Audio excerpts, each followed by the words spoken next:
Good morning to you. Today is Monday, the 8th of December 2025. The 8th of December 2025. Good morning. You're listening to SAFM. We are on 104 to 107 nationwide. The world you're waking up to today is significantly different from what it was when you went to bed last night. And that's because key news and current affairs developments here at home, on the continent, and around the world have continued to shape, carve, and contour your world with every passing minute. And that's why we get here bright and early, including on a Monday morning, as difficult as it can be. We do get here bright and early to fully brief you on those developments. It's the Monday edition of the Morning Brief, and here are some of the milestones that we will encounter on our 3 hour journey together this morning. Here we go again. The all too familiar shock and outrage at the killing of yet another whistleblower slash witness in some kind of inquiry or process of public interest or another in this country. This time it's the killing of the Madlanga Commission witness Marius Flam van der Merwe that's got the issue of witness and whistleblower protection firmly back on the spotlight. The Justice Minister has been weighing in, Mamoloko Gupai, calling for a review of how witnesses testify before the Madlanga Commission following the assassination of the man who was known as Witness D when he testified before the Madlanga Commission. Of course, now that he is late, he has been identified by his name, Marius van der Merwe. Van der Merwe, who had implicated senior police officials in criminal activity, was gunned down outside his Brakpan home on Friday night in what appears to have been a planned hit.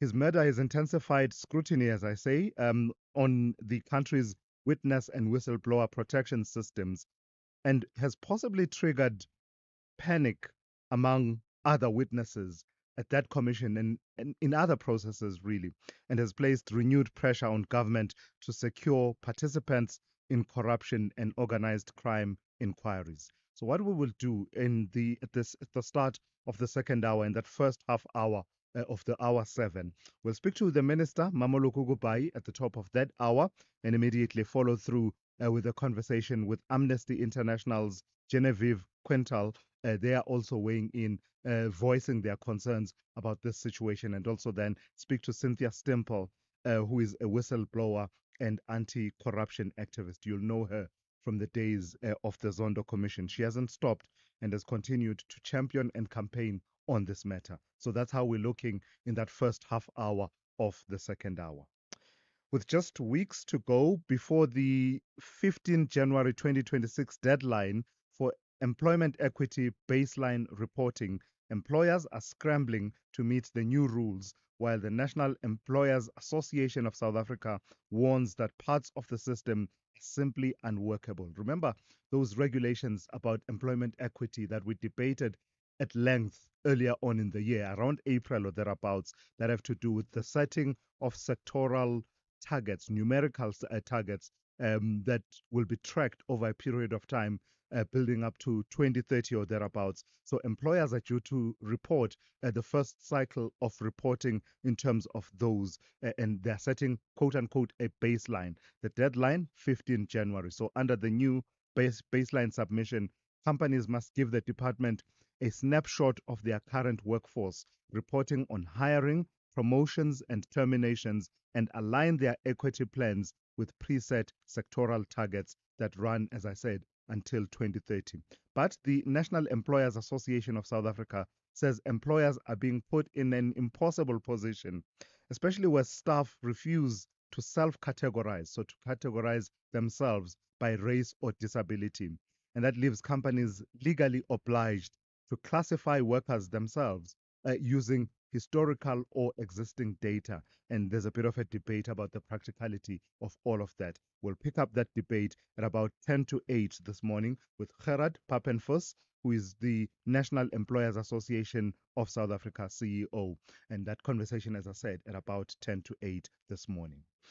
The ANC's National General Council officially gets underway in Boksburg this morning, but while the party insists it's a midterm stocktake about renewal and discipline and all these niceties, many South Africans are watching for signs of something far more political. The ANC says The NGC is about assessing progress, sharpening ideology, and recommitting to the Freedom Charter. Yet pundits are fixated on whether factions will use this moment to test President Cyril Ramaphosa's grip on power. There's growing chatter about whether he could emerge from this meeting weakened, even a lame duck leader with just 2 years left in his ANC presidency. Adding fuel to the speculation is the quiet maneuverings that we are told are happening ahead of the elective conference in 2027. The latest reports, for instance, include reports that senior leaders, the name Togo Didiza comes to the fore now, already said to be positioning themselves for the party's top job. So while renewal may be the official theme, the question many will be asking is whether this NGC becomes another historic turning point in ANC succession politics. So at about 10 past 8 in the third hour of the show, I'll be in conversation with Susan Boyson, a political analyst, and we'll set the scene for the NGC. The team ready, able, and willing as always to serve up your updates throughout the morning. And Musa at the news desk, Rob Byrne on your traffic. Zaikan is watching all things sport, Melissa Puta with the morning brief in brief. Dowling Lechela has insights into the economy, business, and markets throughout the 3 hours. And Sipo Mantula with your Africa update. Let's get into it. The first hour of the morning brief on this Monday. At Auto & General, we understand your business is built on more than just vehicles. It's your stock, tools and equipment, and the premises where you work.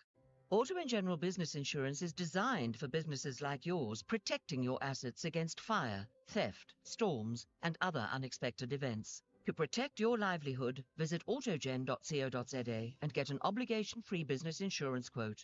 Auto & General, never not there. Auto & General is a licensed non-life insurer and FSP. T's and C's online. Attention all service providers. The Eastern Cape Provincial Treasury warns of fraudulent emails circulating, falsely claiming to be from our Supply Chain Management Director. These emails are not legitimate and are created by fraudsters to steal information. Do not click on links, do not open attachments, and always verify any request directly with Treasury officials. Report suspicious emails immediately to 060 573 4917 or email to customercare@ectreasury.gov.za. Your prompt action can prevent fraud. This is an official notice from the Eastern Cape Provincial Treasury. Big stories of the day. Hashtag the morning brief. Let's get going, as we always do, with Melissa Puta with her morning brief in brief. Good morning to you, Melissa. Let's start with there was that rather puzzling situation when a plane load of Gazans, people from Palestine, landed in South Africa, and there was this debate whether genuine refugees who had left because of the situation on their own, or was there something more to it? There have been further developments, you tell us this morning, regarding access to South Africa and, just the documentation of Palestinians in South Africa. What are those changes? Good morning, Telesizwe. So drawn its 90-day visa for Palestinian passport holders after it showed charter from were part of a broader effort to relocate people rather than travel. Home Affairs tried well-being abused by external intermediaries, chartered entire aircraft, did one and any transit without accommodation, unwritten travel plans across suffer deportation. Authorities believe some passengers were first out of Gaza and Israeli were involved in this third while still allowing bona fide Palestinian travelers who apply for visas normally Christians who arrived were initially detained and later released care of the expectations will be proposed if submitted. Yeah, So and interesting. absolutely. Let's talk about what's happening in the Western Cape. This is one of those situations, really, where the contrasts couldn't be sharper. Gauteng dealing with so much rain in the last few years, such that the opening up of sluice gates becomes a regular thing. There's concern, though, as far as the Western Cape is concerned. Yes, so the Department of Water and Sanitation has warned dams are recording lower water levels compared to this time last year, with a 4% drop only last week. While levels remain, Department to prevent heat sound 2018 price, especially early drought warning in October due to erratic rainfall. We expect the water and we Mavas urged residents to use water responsibly, noting continued drop in the garden route and so them quite bad and for the Western Cape. And we'll have to watch it too. Yeah. Lastly, let's talk about the build up to holiday travel. 71 ports of entry. They are going to be a buzz with activity, aren't they? Of course, during a media briefing over this past weekend, South Africa Water Management Authority it will be extending operating hours at ports in cities to manage travel across borders. Maybe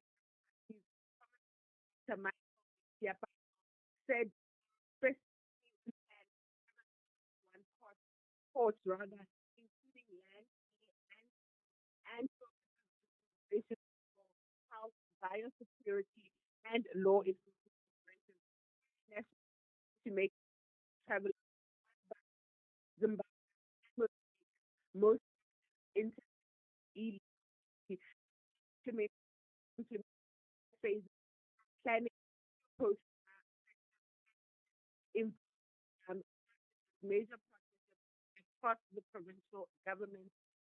So the investigation and private companies will also be funding operations and supply surveillance and infrastructure is from public work and agencies such as the and will also help strengthen the traffic management and anti-smuggling efforts.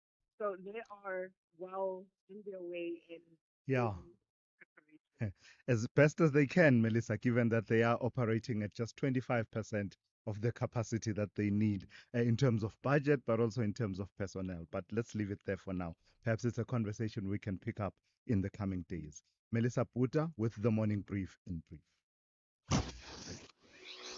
Tulasizwe Simelane on SAFM. On the weather front, there's one impact based warning. It is a yellow level 2 warning, and it says severe thunderstorms with heavy downpours, localized flooding of susceptible roads, settlements, and low lying bridges and areas, excessive lightning, large amounts of small hail, and strong, damaging winds. All of that is to be expected over the southwestern parts of the northwest, central and eastern Free State, western KwaZulu-Natal, and eastern Mpumalanga, except over the Lowveld. In Pretoria, it will be partly cloudy with scattered showers and thunder showers, with a minimum of 15 and a maximum of 28. Johannesburg, same conditions, partly cloudy with scattered showers and thunder showers, 14 to 26. Vereeniging, partly cloudy with scattered showers and thunder showers, 14 to 28. Mbombela, partly cloudy with scattered showers and thunder showers, 18 to 30. Polokwane, partly cloudy with isolated showers and thunder showers, 17 to 30. Mahikeng will be fine, becoming partly cloudy with isolated afternoon showers and thunder showers, 17 to 31. Bloemfontein, fine, becoming partly cloudy with isolated afternoon showers and thunder showers, 16 to 32. Kimberley, fine, becoming partly cloudy with isolated afternoon showers and thunder showers, 18 to 34. Uppington will be, that was Kimberley. I think I got them mixed up. Kimberley is the one that is going to be fine, becoming partly cloudy with isolated afternoon showers and thunder showers with a minimum of 18 and a maximum of 34. Now, Uppington will be partly cloudy with a minimum of 24 and a maximum of 37. Cape Town, fine, 18 to 28. George will have morning mist. Otherwise, it will be fine, becoming partly cloudy, 14 to 25. Gqeberha, fine, 15 to 26. East London will be fine, becoming partly cloudy, 17 to 28. Durban, partly cloudy with isolated showers and thunder showers, 20 to 29. Richards Bay, partly cloudy with isolated showers and thunder showers, 20 to 34. And lastly, Pietermaritzburg will have morning fog patches, otherwise partly cloudy, with isolated showers and thunder showers, 16 to 31. Worldview Update, bringing you closer to international or global news. Let's bring you another update on the situation in Asia, including Southeast Asia, but other parts as well, that has to do with just the inclement weather conditions and storm systems and flooding that has been happening in the last few weeks. This time we focus on Indonesia, where that country is facing one of its deadliest natural disasters in recent history after catastrophic floods and landslides triggered by a rare cyclone left widespread destruction across the country, with the death toll now surpassing 900 and hundreds still missing. Communities, particularly in Aceh Tamiang, are grappling with unprecedented devastation, isolation, and severe shortages of basic supplies. The disaster forms part of a wider pattern, as I said, of extreme weather across Asia, with thousands affected across multiple countries. Let's speak to Professor Francois Engelbrecht, who is Professor of Climatology at Global Change Institute, which is at the University of the Witwatersrand. Good morning to you, Prof, and thank you for your time. The storm system that has happened in Indonesia, it's quite devastating. We're talking a death toll of over 900 and just a trail of destruction really across the country. What's our best understanding? Is it typical of this season or is it particularly pronounced? Good morning, good afternoon. Thank you very much for the invitation. Yes, this is the monsoon season time of the year in Indonesia.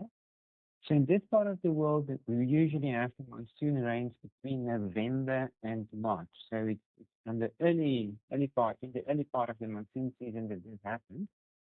But the usual monsoon rains were indeed with by tropical cyclone Senya that formed. That was between the 25th and the 30th of November that this tropical cyclone brought rainfall to specifically the island of Sumatra. So certainly we can see that as part of the usual monsoon rain, but tropical cyclones do not form often in this specific world. So that's quite exceptional. And of course, many questions are now being asked about factors that contributed to the formation of the cyclone itself. And of course, also why the monsoon rains this year are so particularly disruptive. And I can maybe just mention to the listeners the two main aspects that are being discussed. The first is, of course, climate change. So climate change is making tropical storms more deadly across the world. So because the Indonesian ocean conditions are nowadays also warmer than they're supposed to be, there's simply more evaporation into the tropical storms when they do form. And the warmer atmosphere can hold more moisture than, say, 40 years ago. So in Indonesia, like in many other parts of the world, there's very strong evidence that tropical cyclones nowadays, when they form, bring about 10 to 20% more rainfall than in the past. Now, that can make a big difference. But there's another factor that is probably even more important when we try to figure out what happened in Sumatra specifically, and that's deforestation. It's staggering. Since 2001, we've lost about 25% of the rainforest of Sumatra. That's an area of over 4 million hectares. It's twice the size of the entire Kruger Park. And these forests have been replaced by mostly palm plantations for the oil. And that land use type is really changing the runoff of water into the big rivers. Right. So the forest absorbed a lot of the rain. With the palm plantation, much more rainfall reaches the rivers and led to these absolutely disastrous flooding we've seen across Sumatra. Wow. Prof, thank you so much for your time. That was quite insightful. The level of detail that you went to, quite fascinating. Professor Francois Engelbrecht is Professor of Climatology at the Global Change Institute at the University of the Witwatersrand. This is SAFM Sport with Zai Khan. I was wondering why Hurricane Zelma was singing Johnny Clegg's Impy Oh, yeah. It wasn't Couple even of minutes Impy. ago. She put a W in the front of Impy. So we know what she's thinking. She's hungry. So so early in the morning. She's, But it is all about the sevens, right? And yes. have I thrown you off? Wow. I'm hungry. So All right, talk to me about the anyway, sevens, the Blitzboks. the Blitzboks. What a thrilling comeback to that. They won the Cape Town Sevens 21-19 over Argentina. Captain Impy Fisser says winning the big moments made the difference. We told ourselves over this weekend we want to stay in the moment and then we want to win the moment. And I think the boys definitely won this moment. I think our air rate in the beginning was a little bit high. Struggled to get ball position or to actually hang on to our ball. But I think once we started to get into our phases, get the ball into the wide channels, the boys started to get into their flow. And yeah, just credit the boys for clawing that one back and just showing that fighting spirit that the Blitzbox is all about. Definitely, we're going to have a little bit of a break now going over Christmas. And yeah, it's just well deserved. Proud of the boys. On to soccer, Kaizer Chiefs ended the year with the goalless draw against TS Galaxy at Mbombela Stadium, but still climb into fourth place on the Premiership table. They're now 2 points behind Sundowns and 4 off Orlando Pirates at the top. Chiefs return to action on the 20th of January against Golden Arrows at FNB Stadium, while Galaxy will face Amazulu on the 25th. Meanwhile, Mamelodi Sundowns ladies have been crowned Hollywood Bet Super League champions, and that's for the sixth straight season. Banyana Bastille finished in emphatic fashion. 4-0, they were winners over TS Galaxy Queens. Elsewhere, Brighton snatched a late 1-1 draw against West Ham, and thanks to Jorginho Rutta's stoppage time equaliser, and at Craven Cottage, Crystal Palace moved into fourth place after Mark Gahey's towering late header sealed a 2-1 win over Fulham. And golf action, Norway's Christopher Reitan held on to win the Nedbank Golf Challenge, finishing 17 under par for his second DP World Tour title. His 5-shot overnight lead was cut to just one after a wobble on the 15th, but he steadied himself with 3 closing pars. Daniel Bradbury and South Africa's Jaden Shaper shared second place.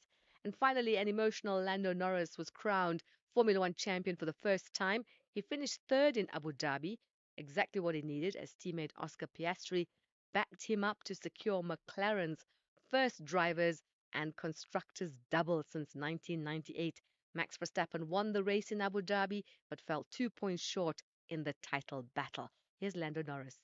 But I went under the hotel bridge and I don't get emotional. I even came around turn 12 and I just thought, I'm not even crying yet. This is great. I went under the tunnel like 2 corners later. I thought I wonder what my mum's thinking. I thought of my mum, and then I started to tear up a little bit, and then I came around the last corner, and that was the first moment like everything just sinks.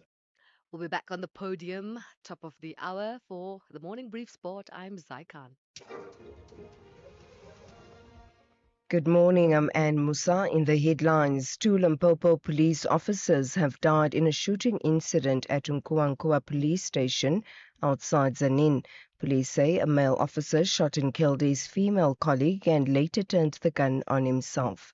President Cyril Ramaphosa says the ANC's National General Council must confront the party's challenges with brutal honesty.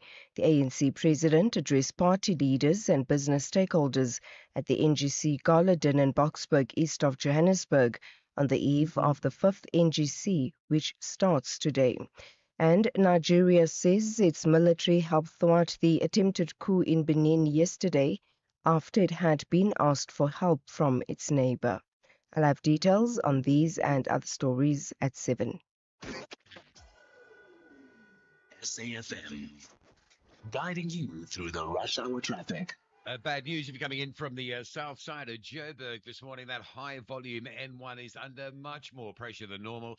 We're talking the run in from Protea Glen, from Eldos, from Lenasia, maybe back from Bloemfontein after the weekend, or maybe just coming up from Crossmere as you do every day. It's a crash on the N1 North before Diepkloof and a breakdown inside Diepkloof, and it's a very high volume route. So the traffic is currently backed all the way down the N1 North, right back to what they call Deadman's Bend, and then back along the N12 Potch Highway to the Golden Highway exit. If you're Protea Glenside, do a reroute through Soweto. If you're Lenasia side, get out through Kibla Park and Akerhof and come up that R82 into Southgate onto the M1 Uncle Charlie's that way.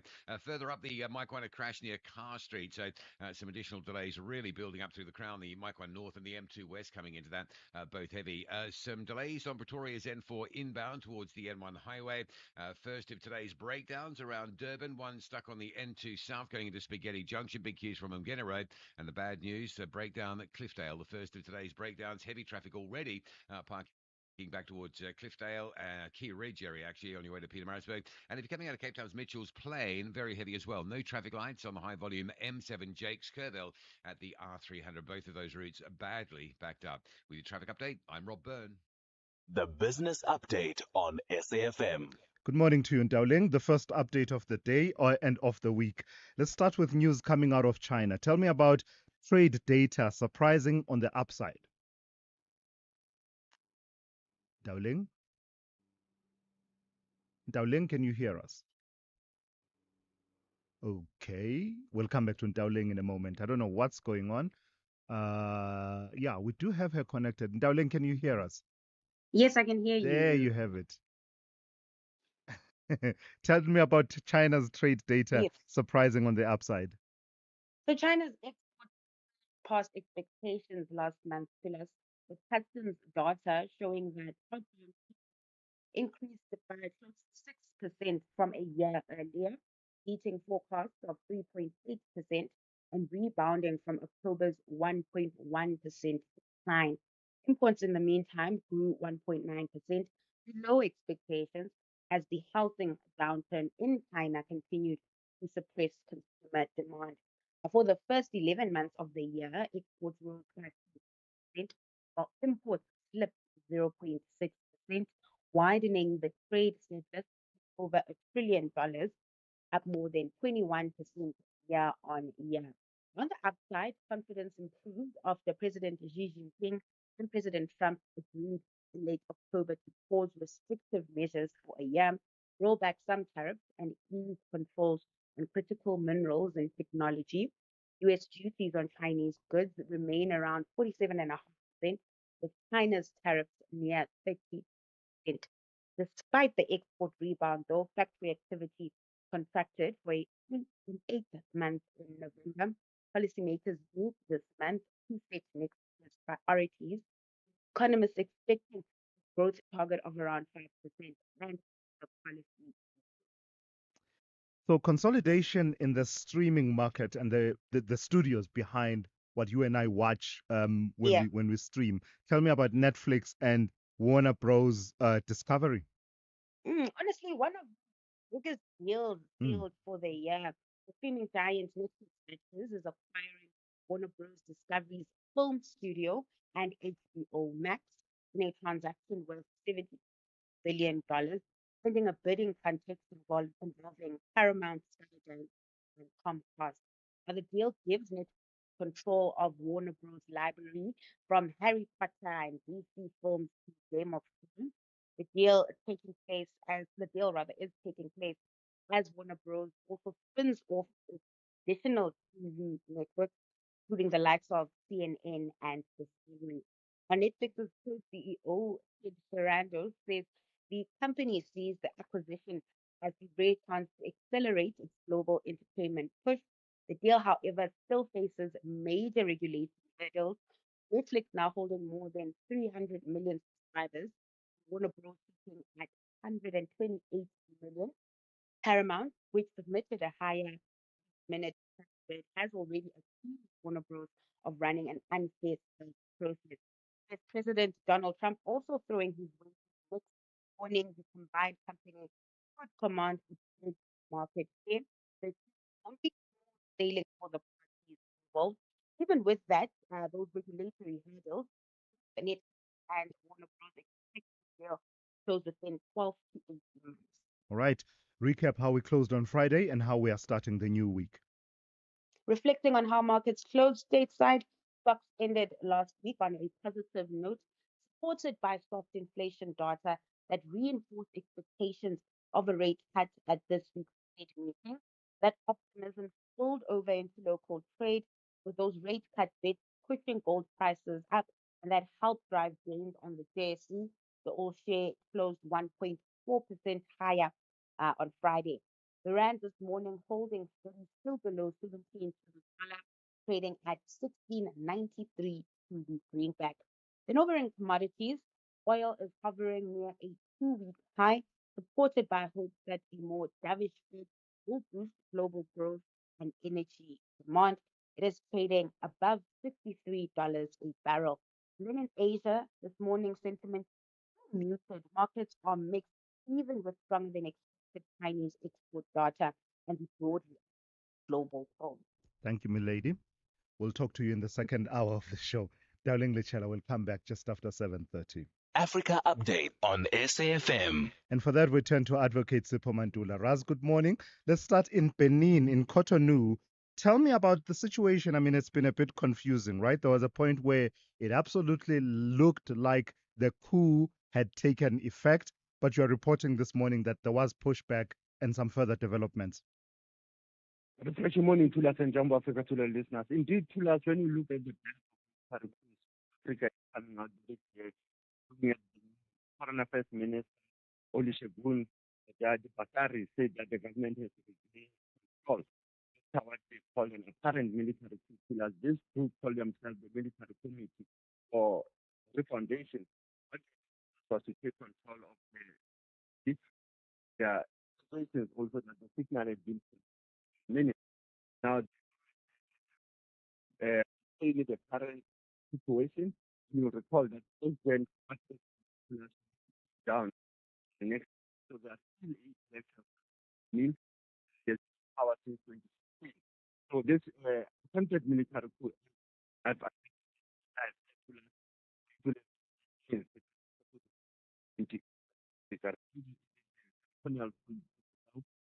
those numbers from 8, now we attempted in the 9, 20, almost 5%. Mm. And in Tanzania, Sipho, tomorrow is Independence Day, but there are plans to stage protests, and that's causing a bit of a concern about how those will be managed. That's very true, Tulas. The UN Human Rights Commissioner on Friday reminded the government of the obligation to demonstrate assembly and urging the government to refrain from using force and depress nonviolent communities who will be protesting, as you know, Tulas, and post-election battle. Also, we see how the US, also many organizations are concerned about the current situation in Tanzania. And the Ministry of Foreign Affairs also have noted all those concerns that are coming from outside as well as the nation. Very interesting. Tomorrow, Tanzania will be having an independence celebration. Government that but in the to protect human rights on the Human Rights Week on Wednesday. Yeah, and I don't think if anyone doesn't need reminding, I don't know if the English is coming out proper, but if anyone should know, it should be Tanzania, given their centrality to our African continental human rights architecture and the hosting of some of these fora that actually defend and protect human rights. So the reminder is just right there. It's right there before their eyes. All right, let's come back to this country. Tell me about the passing on of a legend in the music industry. Plus, it's very sad when we have to say that we have lost one of our great legends. Others, they say he was a minister of music, was a masterful multi-instrumentalist, a composer, producer. He was actually going to be celebrating plus of this month. He passed away at the age of 75. We are talking about Pop Mohammed. The Ministry of Arts and Culture they have expressed their passing of. And we know him plus, if you can recall, before his death, he was already working on a remastered version of his 2006 album of Kalamazoo. That's a dedication to Fred. How Pops was born in Benoni on the 10th of December 1949.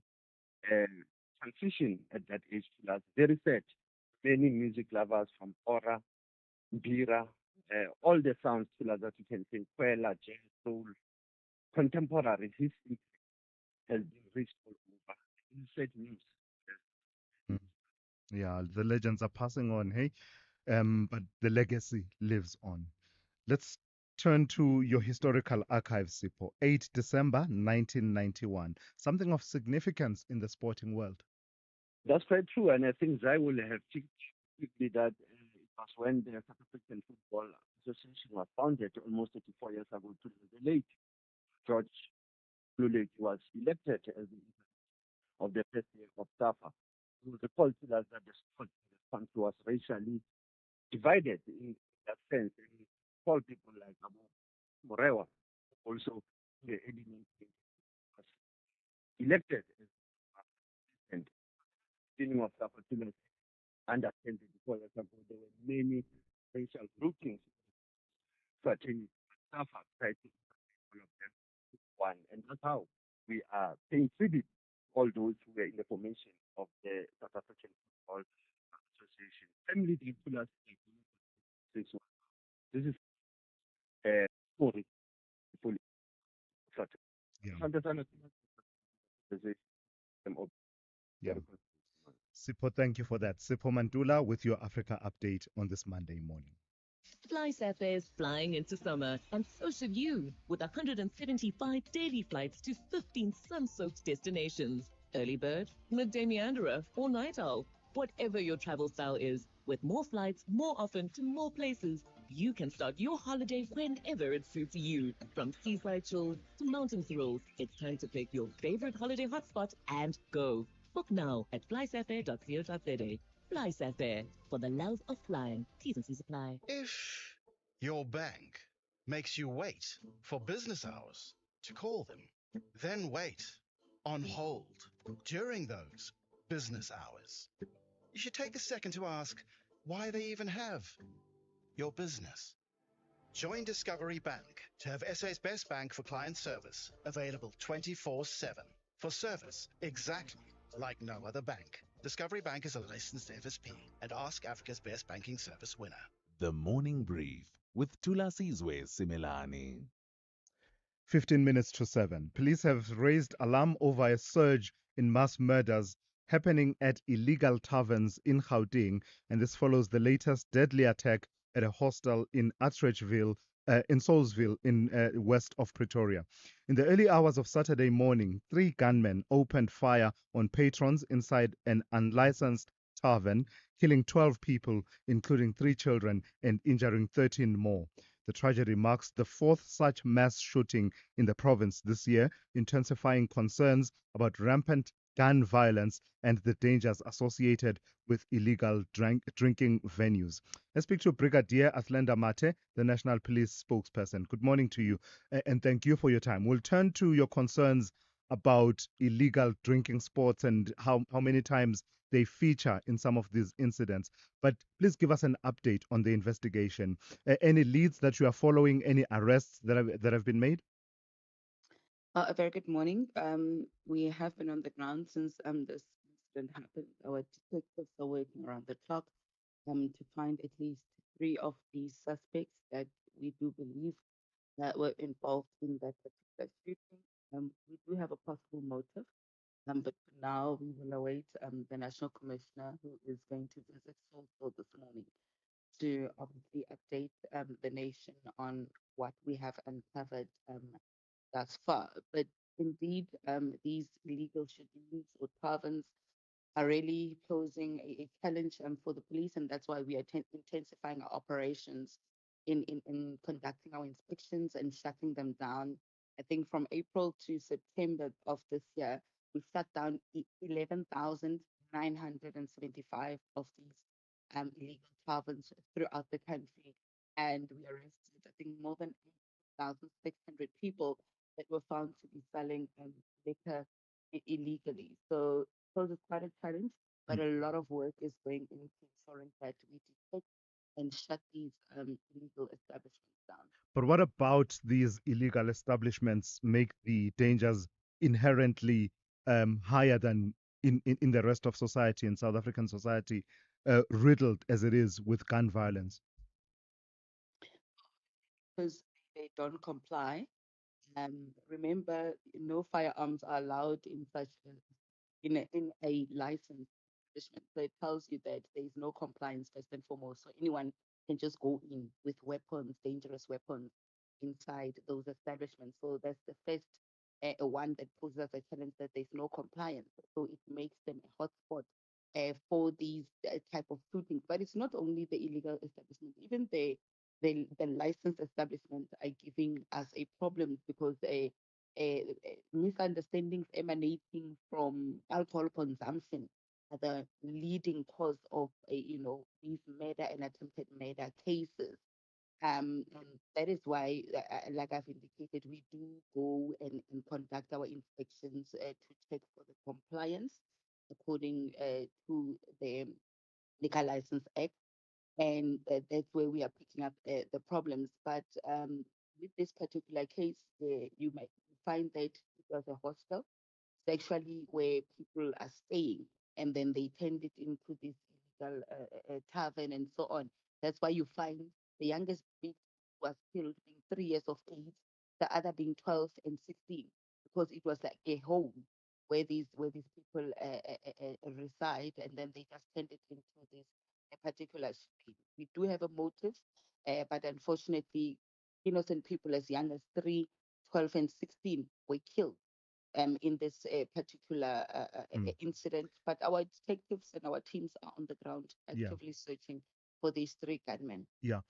Such a senseless incident, Athlenda, and even by our own standards, where shocking incidents happen from time to time. This really ranks among those that have truly tipped the scales of what we consider to be shocking in this country.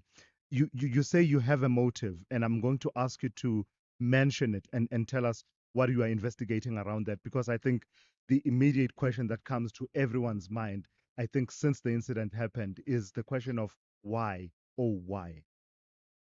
Well, I won't necessarily go into the motive for now, but what I can tell you is that we are having a serious challenge of gun violence in the country, not only Gauteng. You look at from April, I think up until date, in Gauteng alone, we have seized or recovered 550 illegal firearms. You look at a place like the Western Cape, from April, I think, to September, we had already seized about more than 1,500 of those illegal and unlicensed firearms. And throughout the country, I think for now we are sitting at more than 3,500 illegal firearms that we have seized between April and September. So we are having a serious challenge of gun violence in the country, and that's why we are intensifying our operations to detect and remove these illegal firearms. When you look at our gun destruction processes and operations, we have destroyed, I think, in the last 6 years, more than 279,000 of these firearms that we had collected. So we really need to intensify our operations, but obviously communities also need to come to the party, because in most of our successes, we actually get them from community offs, where people tell us that we suspect this person is in possession of an unlicensed firearm. We have noted this person walking around with a firearm, So those are some of the cooperation that we require from the community, so that we can clamp down more on such incidents. And for Gauteng, you look at Gauteng just this week, about 2 taxi bosses shot and killed. Salisbury's case, Mr. van der Merwe in Brakpan. You had 2 others, taxi-related incidents, 2 people shot dead along New Road in Midrand, just in a space of a week. It tells you we've got a problem of gun violence in the country, Yeah. and something needs to be done. And in fact, right now, news coming out of Nkowankowa, that shooting incident at a police station. Do you know anything about it? Well, I haven't been briefed. All right. I'm sure after this call, I'll Sure. be briefed on that issue. Fully understood. Thank you for that. Brigadier Athlenda Mate, National Police spokesperson. We have a crisis, folks. We have a crisis. It's an emergency. What is to be done?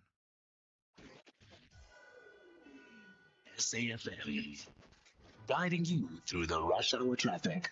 Very heavy coming in from the south side of Joburg today. There's big traffic on the N3 at Spruitview up as far as Heidelberg Road. Crash on the Mike 1 around Carr Street, so that's extra coming through from the Goldridge City side. And the M2 pushing a queue to get through Crown back as far as Joe Slovo. Chaos coming up from Lenasia, Eldorado Park, Craftsmere, Protea Glen with a collision on the M1 north of Golden Highway and a breakdown further up inside the Deepcliff interchange for a turn down Uncle Charlie's. That traffic starts all the way back on the Potchefstroom Highway, the N12, around the Golden Highway exit at the bottom of Eldo. So either reroute out of Protea Glen through Soweto or come out of Lenasia via Aikenoff and Kibler Park and try that option. Breakdown on the N3 south between Marlborough Drive and London Road in amongst the roadwork. So there's some pretty heavy traffic lined up from Buccleuch to get through that today. Breakdown, the first of today's obstructions around Cliffdale. Very heavy backlogs on your way out to Pietermaritzburg. Just be aware of that. The breakdown going into Spaghetti Junction has been cleared from the N2 south, so that traffic's starting to move. Cape Town, heavy Monday volumes on the N2 inbound from Baden-Powell Drive through to about the airport runway area, and no traffic lights on the M7 Jake Scoville Drive R300 junction. Both of those routes heavily backed up coming out of Mitchell's Plain. With your traffic update, I'm Rob Byrne. FlySafair is flying into summer, and so should you, with 175 daily flights to 15 sun-soaked destinations. Early bird, midday meanderer, or night owl. Whatever your travel style is, with more flights, more often, to more places, you can start your holiday whenever it suits you. From seaside chills to mountain thrills, it's time to pick your favorite holiday hotspot and go. Book now at flysafair.co.za. FlySafair, for the love of flying. T's and C's apply. 5 teams, 1 epic journey. No flights, no smartphones, just grit, maps, and pure determination. Race Across the World Season 3 is back, and the stakes have never been higher. From bustling cities to remote villages, who will conquer the chaos and cross the finish line first? Thursdays at 6 p.m. only on S3.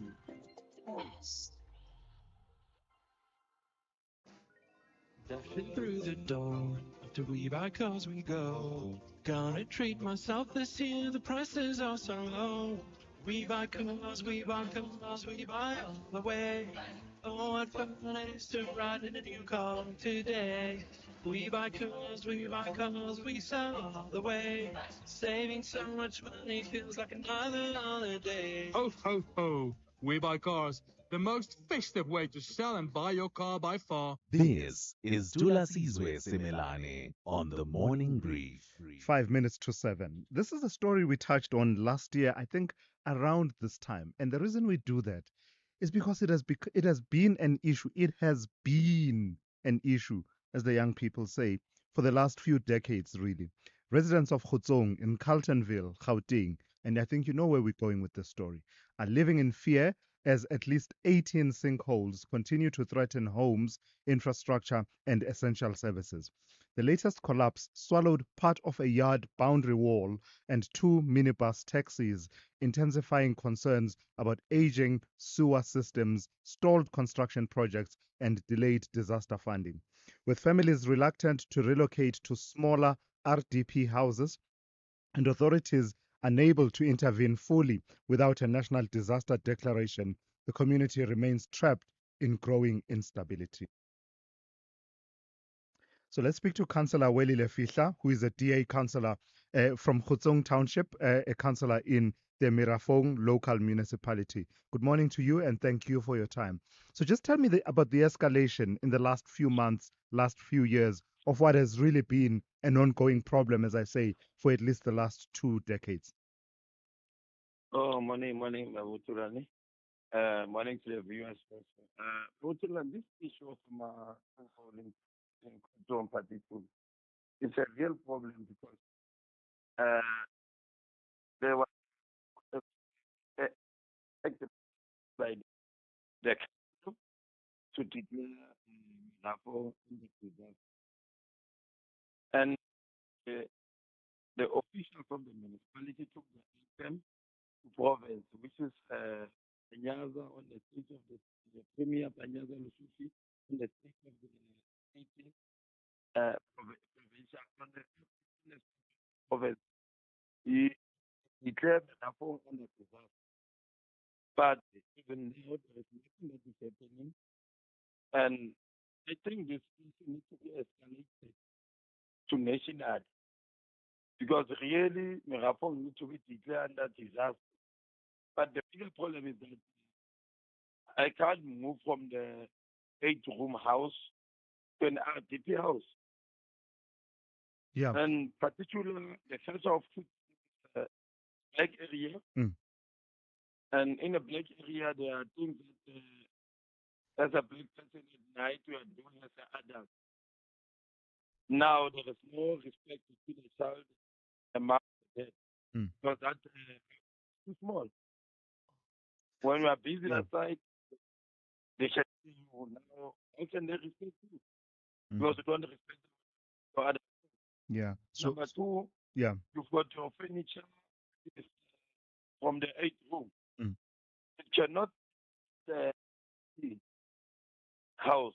You need to take the municipality as the family. I think that the furniture to the self-complex. When it's lost, it's your own responsibility, not the municipality responsibility. So is there a sense of being trapped among the residents in that the solution being offered? Tell me about the solution, the provision of RDP houses. Are there enough that are being provided such that people could move into them, barring the problems and difficulties that you mentioned about the size of the RDP houses versus the size of the houses from which people are expected to move? No, they are not very enough land. This thing of an RDP is a real problem. We need to give people what they afford.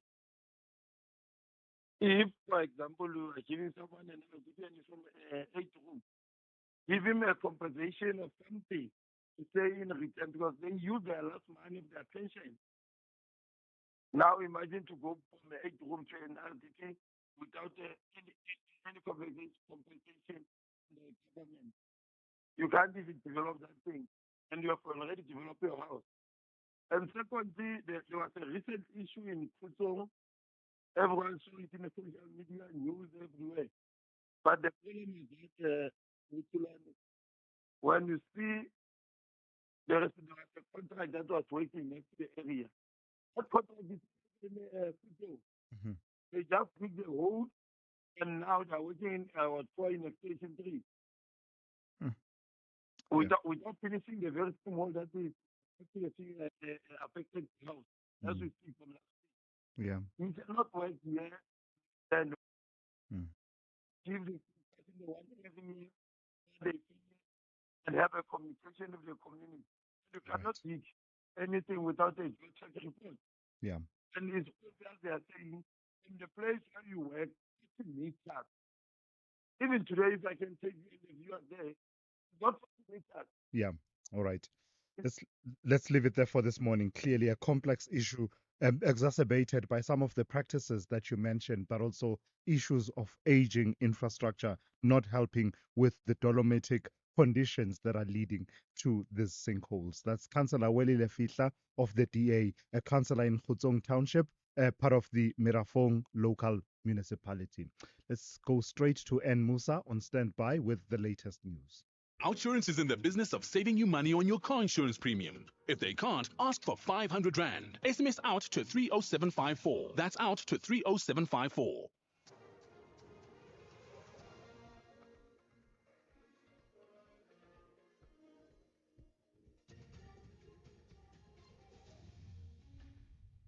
Thanks to us. In our top stories, Limpopo police officer kills female colleague and ANC's National General Council to deal with party's challenges. Good morning. 2 Limpopo police officers have died in a shooting incident at Nkuankowa police station outside Zanin. Police say a male officer shot and killed his female colleague and later turned the gun on himself. Both officers died at the scene. According to information, the incident happened during an argument. Police suspect a domestic-related challenge as a possible cause. Investigations are continuing. President Cyril Ramaphosa says the ANC's National General Council must confront the party's challenges with brutal honesty. The ANC president addressed party leaders and business stakeholders at the NGC Gala Dinner in Boksburg, east of Johannesburg, on the eve of the 5th National General Council, which starts today. He says the NGC will review the party's organizational performance and policy implementation. The NGC will consider what works and what needs to be improved. And we're hoping that we will have brutally honest discussion on all the matters that face our people and our nation. In other news, 3 people accused of breaking into President Cyril Ramaphosa's farm and stealing over $500,000 will appear before the Modimolle Magistrates Court in Limpopo today. Emanuela David and siblings Floriana and Ndili Joseph allegedly stole the money, which had reportedly been concealed in a sofa in February 2020. Kukecho Mutau reports. The Modimolle Regional Court in Limpopo has reserved judgment in October in an application for a trial within a trial in the case of the theft of $580,000 to President Cyril Ramaphosa's Palapala farm. The state applied that the evidence of its 4th witness be examined after he told the court that he did not make a statement. The witness told the court that the statement was presented to him by the police and was ordered to sign it. He was testifying against 3 accused in the Palapala farm case. More witnesses are expected to take the stand. The ANC Youth League in the Bojanala region in the northwest has urged the Department of Higher Education to open urgent and transparent investigations into all alleged theft of NSFAS funds at Orbit College. This after the recent arrest of a former Rustenburg TVET College SRC member for allegedly defrauding first-year students of their NSFAS allowances. The theft involved the unauthorized withdrawal of 14,000 rand from the accounts of 7 students. ANC Youth League regional spokesperson Tabiso Borigelo says accountability must be enforced at all levels. We call upon the department to investigate this matter thoroughly so that we root out the corruption that has been taking place from these TVET colleges. We also call upon the department to investigate so that we find the culprits of this corruption and maladministration. We strongly believe that the young girls escaped good from this situation because, as we all know, that TVET colleges have been on a rampage corruption of this as far as disbursement of monies to students. And finally, Nigeria says its military helped thwart the attempted coup in Benin yesterday after it had been asked for help from its neighbor. A statement from the Nigerian president's office said Abuja had sent fighter jets to target the coup plotters in Benin's main city. The BBC's Thomas Nadi has the details. Late Sunday afternoon, there were heavy explosions in the capital, which suggested airstrikes. Later, a Nigerian presidency statement confirmed that its ground troops and air force were in action in Benin. They had helped the soldiers in Benin to flush out the coup plotters from the state TV, and then also a military base where they had regrouped. We also know that a regional bloc ECOWAS has said it was deploying troops to Benin with immediate effect to secure the country. Recapping the top story, 2 Limpopo police officers have died in a shooting incident at Unkuankoa police station outside Zanin. Police say a male officer shot and killed his female colleague and later turned the gun on himself. For SFM News, I am Anne Musa. Outsurance will go out of their way to try and save you money on your car insurance. If they can't, ask for 500 Rand. SMS out to 30754. That's out to 30754. You could spend 10 minutes hunting for the TV remote, or get a 10-minute quote from Outsurance that could save you thousands on your car insurance. For her 2024 Kia Picanto, 52-year-old Janine now only pays 561 Rand a month. And for her 2025 Jetour Dashing, 29-year-old Sana pays just 796 Rand a month. Ready to get more out of your car insurance? SMS out to 30754. That's out to 30754. Outsurance, licensed insurer and FSP. TCs and information online. It's a very good morning to you in your SFM Sports headlines. Cricket action. The Proteas women complete a 2-0 series sweep over Ireland. And we're also bringing news from rugby. The Blitzboks flying high after defending their Cape Town Sevens crown. All the details just before 7:30.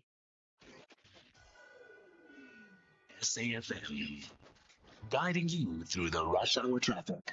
It's a very heavy Monday if you're coming from the south side of Joburg. First up, major delays in from Protea Glen and Lenasia. There's a crash on the M1 north of Golden Highway and a breakdown inside Deepcliff Interchange down towards Uncle Charlie's. The queue starts back on the N12 Potch Highway at the Golden Highway exit. That's very heavy. There's a big traffic on the Golden Highway coming off that N12 and jamming up into faulty traffic lights up to Devland. Also a crash on the Mike 1 north at Carr Street. So heavy from Gold Reef City. The M2 into that queues as back as far as Joe Slovo Drive. The N3 out of Spreightview up towards Heidelberg Road looking heavy. A breakdown on Joburg's N3 between Marlborough Drive and London Road in the roadwork, so that is very extra this morning as you line up from the Buccleuch interchange side to get through.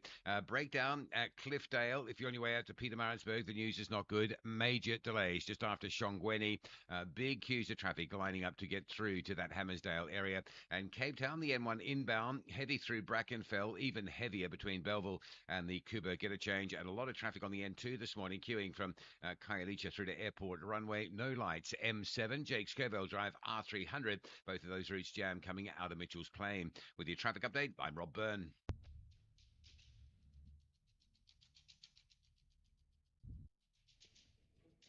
The Morning Brief with Tulasizwe Similane. Weekdays, Monday to Friday, 6 to 9 a.m.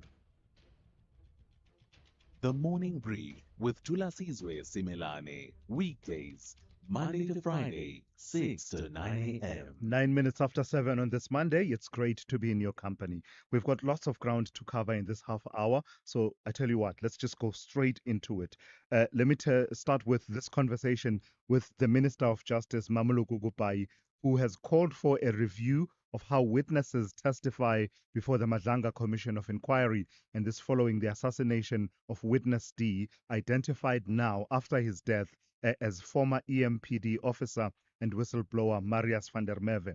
Van der Merwe, who had implicated senior police officials in criminal activity, was gunned down outside his Brakpan home on Friday night in what appears to have been a planned hit. So let's speak to Minister Mameloko Gugubai, who joins me now. Good morning to you, Minister, and thank you for your time. So obviously, we don't know at this point whether or not his killing was related to his whistleblowing activity. But subsequent to his killing, we've heard glimpses of what he had said before that indicate that he really was concerned about his own safety. Tell me what you know about the circumstances as well as, the protection that perhaps should have been provided to Marius van der Merwe. Good morning to Lasizwe. Good morning to the listeners. From our side, we don't know much about the police. We don't know details what particularly because when something like this happens, because book in this role was a link to the commission. Prior to us, if the person who I was in, whether sufficient was like I and this was from my side, I don't get into the operational. I just wanted assurance. He was part protection. What has and the feedback was that no, he wants to abide and he died. So that has been dealt with now. The party to work in the one of our coordinating right working with all the departments. Are currently working with what they have done with our engagement is you really among the commission we do a risk assessment. Commission risk is high. Then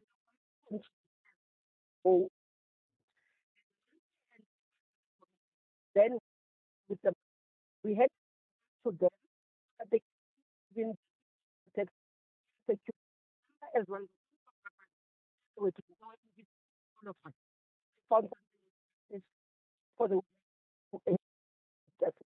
you want them in Mm-hmm. be able not to influence or even compromise in the Yeah. process of work. And that's why the would be even within the ambit of the commission itself. If indeed, as many people believe, his killing was linked to this particular area, his testimony at the Madlanga Commission, what do you believe is the chilling effect of this killing? Because it would appear, if indeed it's linked to that, that the manner in which it was carried out must have, in part, have been meant to send a message to other witnesses. Yeah, the chilling part, and that's why when I addressed, because we had our own media briefings and unfortunately, incident, the chilling part is the brazenness of females in our country that they can on that these things are able to happen. And part of the conversation we had was deal work around fighting organized crime and ensuring that our country is safe. That's our duty. Ensuring that when criminals are said not find a way of getting the on us, how do we ensure that even start coordinating criminal from us? And look of Minister of Family to release funds to be able to support the police to fight organized crime Mhm. in the areas where they have weakness of resources. Yeah. That has been the work that we've been doing for some time, for 2 months now. And I'm hoping that very soon such will be done in other areas where we can yes, 70. So that is the major worry for me, Asizo. Yeah. Most important that something like this, if somebody is going to fight, it's already fight. Definitely those. That's why they said the commission I think all just those doing those about it to do as but Mhm. also to that as well in terms of Yeah. protection will be important. Let's think on this one and we need to do one partnership and others. You find that somebody is a witness, you also witness and to is an moving and taking out being rooted out of sending everybody else to support. You would not have intuition, maybe. You would not have your own the people when this is very and I think the work to be carefully so that people can feel comfortable that they can move Yeah. and it's actually deserving their life. Right, Minister, just lastly, what are the implications? We are reporting that you are calling for a review of how witnesses testify before the commission. Immediately after the killing, there was that debate about whether or not it was a mistake for some of these witnesses to have testified in camera, but you could hear their voices. Could there have been another way of doing this? What are the implications for how, what is, in effect, a public inquiry is to be undertaken while safeguarding the safety of those who testify? Look, the commission will have to look at various things that were there, are there for them. My phone and witness the people to limit. My phone was to say, for example, as you are saying, monitoring of the voices and tracking of information doesn't have to be secret, but what we today should be managed in the manner that it doesn't give the person who is testifying to be known what it is. I mean, if you look at, you listen very well on the witness testimony. If I was at the time, I would have known who the person is. And then it really took away this was mentioned. It really took away the fact that he was physically present. But when you hear that I left and went to the city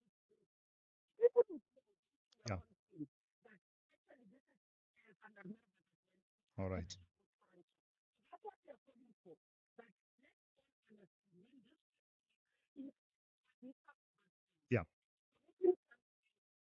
we honestly, can we this All right. Minister Mamuluku Gupai, I've got to thank you for your time this morning. Minister of Justice there, weighing in on the intricacies and just the difficulties that have been showcased by the killing of Marius van der Merwe, who was known as Witness D before the Madlanga Commission of Inquiry. In fact, listening to that, Genevieve Quintal, Media and Communications Officer at Amnesty International South Africa. Good morning to you and thank you for your time, Genevieve. So you were listening to the minister there explaining, especially towards the end there, just what she meant about a review of the delivery of testimony before the Madlanga Commission of Inquiry. What's your sense about what the implications are of the killing of Marius van der Merwe for what is essentially a public inquiry? Good morning to us. Thank you so much for having me, and good morning to your listeners. Yeah, I think, it really is, it's concerning what has happened, and it's completely unacceptable. I think we all agree on that. Um, we said that this isn't only an attack on an individual, but on justice and accountability. For that exact reason. I mean, the fear with this now, this is that this has the potential to deter future witnesses from coming forward out of fear. And that's what we need at this time. We need more transparency, we need clarity, we need to be able to do its work so that we come to a conclusion at the end of this, a conclusion that helps sort out the criminal justice system. Genevieve, just in terms of the scheme of protection of whistleblowers, witness protection, the formalities that are involved, for instance, with witness protection, where there's a criminal process versus people who don't necessarily fall within that category of being witnesses in a criminal process, who are in, I don't know, processes such as commissions of inquiry and the likes. What's your take as Amnesty International about the energy, the political energy that's required to get that over the line, to get clarity on all of those roles, and just to know when a person needs to be protected, even when they're just doing their ordinary work of being an auditor in a municipality? Well, Tilas, this is something that we've actually been speaking about as Amnesty International South Africa for quite a while, and we've been advocating for legislation, very specific legislation that targets what we call human rights defenders. This includes whistleblowers. It includes you and me. It includes anyone in this country who is up for rights for themselves, rights for their communities, whether it's auditors doing their work to uncover corruption, whether it's lawyers, as I said, whether it's a community member, an activist in a small community. They, in terms of the UN Human Rights Declaration, all should be provided protection and protection mechanisms. And this is then beyond witness protection or only whistleblower legislation. And we've got that. We know that it needs to be strengthened. We know that it's supposed to be legislation, it's supposed to be enacted. It's saying we need a more specific legislation to protect a wider group of people. And based on that, if this is protection that's out there, do an assessment of person's risk, see what they will need. Because, there's been a lot about this. Witness protection is a very specific thing. It takes you out of your community, out of your home, out of your work. Not a lot of people can afford to do that. So we really have to look at the mechanisms. This is why we're calling for the human rights defenders legislation. Because it encompasses everyone who is fighting for a right, no matter what right it is, and not just whistleblowers. All right, let's leave it there for this morning.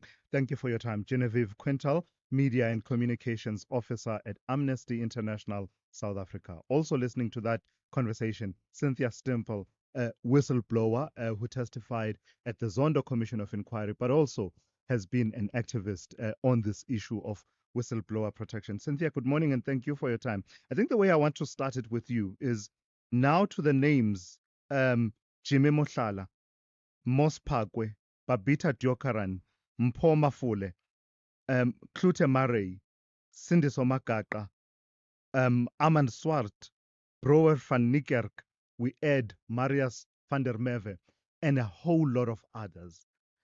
What will it take to turn this situation around? Good morning. Thank you so much.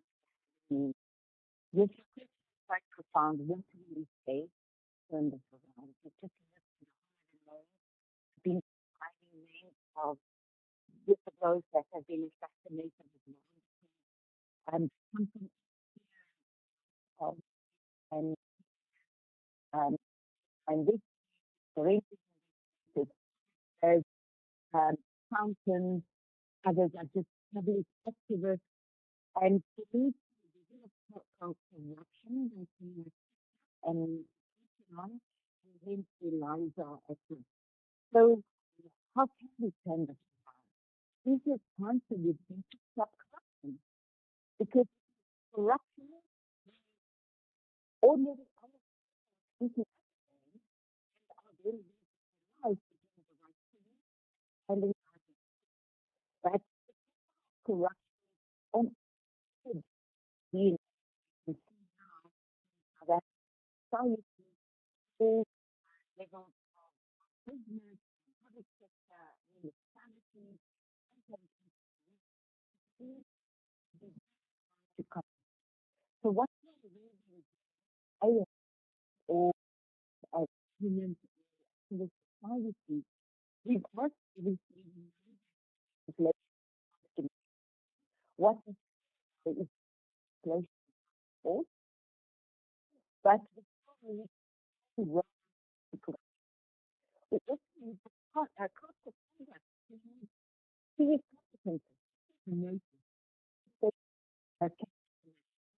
there were recommendations. Yes, no one is no one is held accountable. And South Africa, we need to start it. Um, yeah. Yeah. So just reflecting on the killing of Marius van der Merwe, what's your sense of how differently this issue could have been handled? I don't know. Hindsight is 2020, as they say, but perhaps there could have been a different approach to masking his voice, as the minister was saying, holding the inquiry behind closed doors, and then because the technology, I suppose, doesn't exist to mask the voice while the testimony is being delivered live, or perhaps it does, I don't know. But perhaps just thinking differently about how do we still get this to continue to be a public inquiry such that the public gets to hear what he had to say without compromising his safety. Exactly. So what could have happened with Mr. Marius van der Merwe, I already didn't have the name of the because he should have was done. So, and what because that's is is high is in the covering so then he I think I'm not sure how sort of closed environment. And then this is the beginning of the party and now I'm most granted he's himself in out somewhere. He knows that the witness should the person in a way that criminal actions where sort of hidden away with new ID picture. This is different.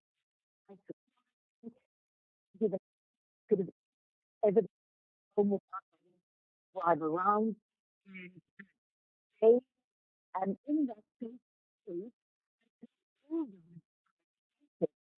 was Yeah. obviously to family around and look for that.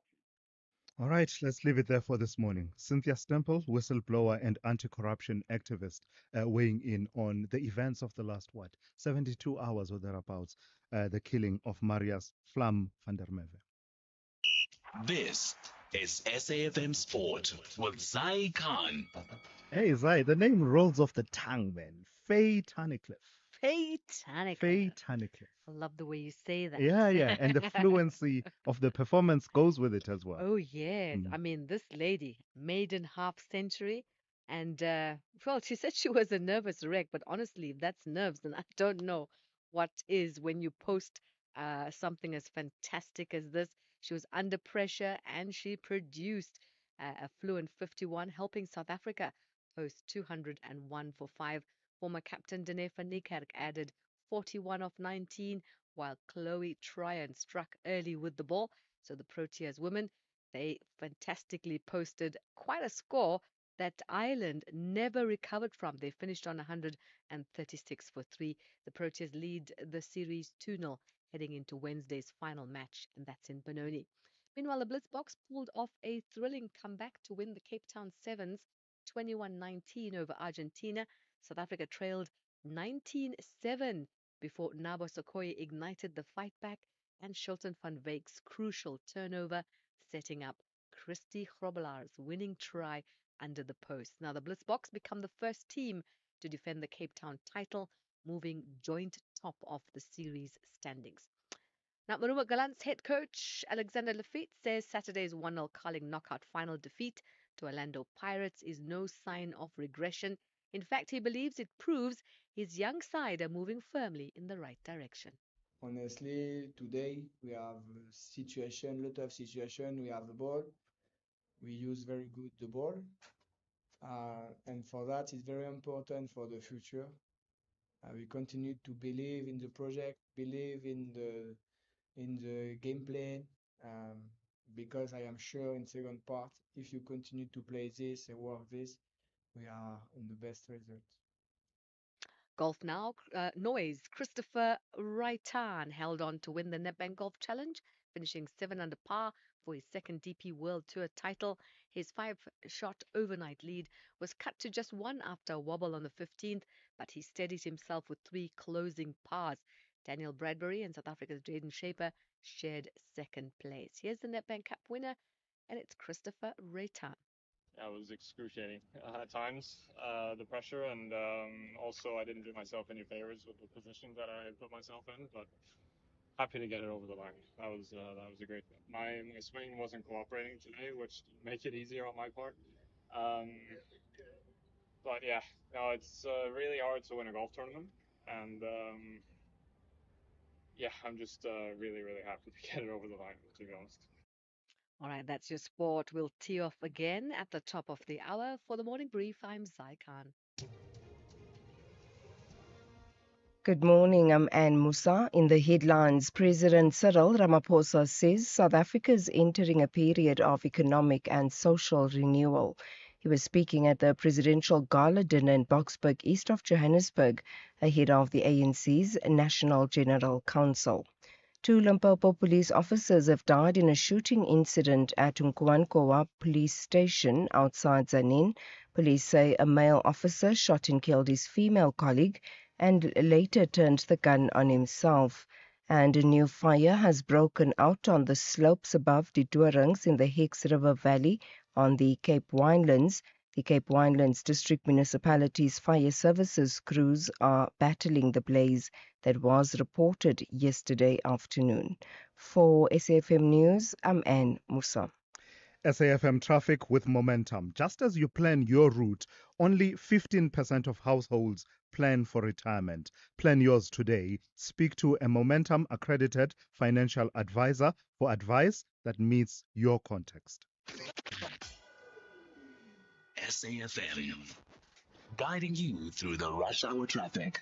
Good morning. Still extra coming in from Laneige to Protea Glen. Eldos this morning. A crash on the M1 North at Golden Highway and a breakdown inside the Deepcliff interchange means a big backlog all the way down to the Golden Highway exit on the N12 Potch Highway. So it's very heavy. A lot of traffic piling off the N12 and running up the Golden Highway into faulty traffic light problems in Devland. Again, just the exits out of Laneige out through Aikenoff and Kibler Park would be the suggested route. It is busier now. Obviously, a lot of people on that suggested route, but it will probably be quicker, I would think, still at this stage. Also, crash on the Mike 1 North at at Car Street, very heavy in from Boyson's. M2 from Joe Slovo's heavily backed up. A breakdown on the N3 south at London Road in amongst the construction. The N3 parks all the way back to Buccleuch. A crash coming out of Tembisa on Allendale Road by Kynock Road in that Clipfontaine View area. So that's busy. And it's a lot busier than you might be thinking on the N1 south. There's traffic this morning from Bruckfontein all the way down through to Allendale. That's an extended queue on what you would normally find. Breakdown at Cliffdale, Hammersdale this morning if you're on your way out of Durban to Pietermaritzburg, and that traffic is extreme, parking all the way back through to around about the Shongweni exit. Cape Town, the N2 inbound, very slow from Baden-Powell up towards the airport runway area this morning, and a crash on the N1 inbound at the Plattekloof off-ramp, holding traffic coming through from Belleville. And just finally in Mpumalanga, if you're on your way out of Gauteng towards Witbank, towards Emalahlenny, there is a fatal crash closing the N12 between Ochis and the Black Hill exit. With your traffic update, I'm Rob Byrne. Momentum is part of Momentum Group Limited, an authorized FSP and registered credit provider.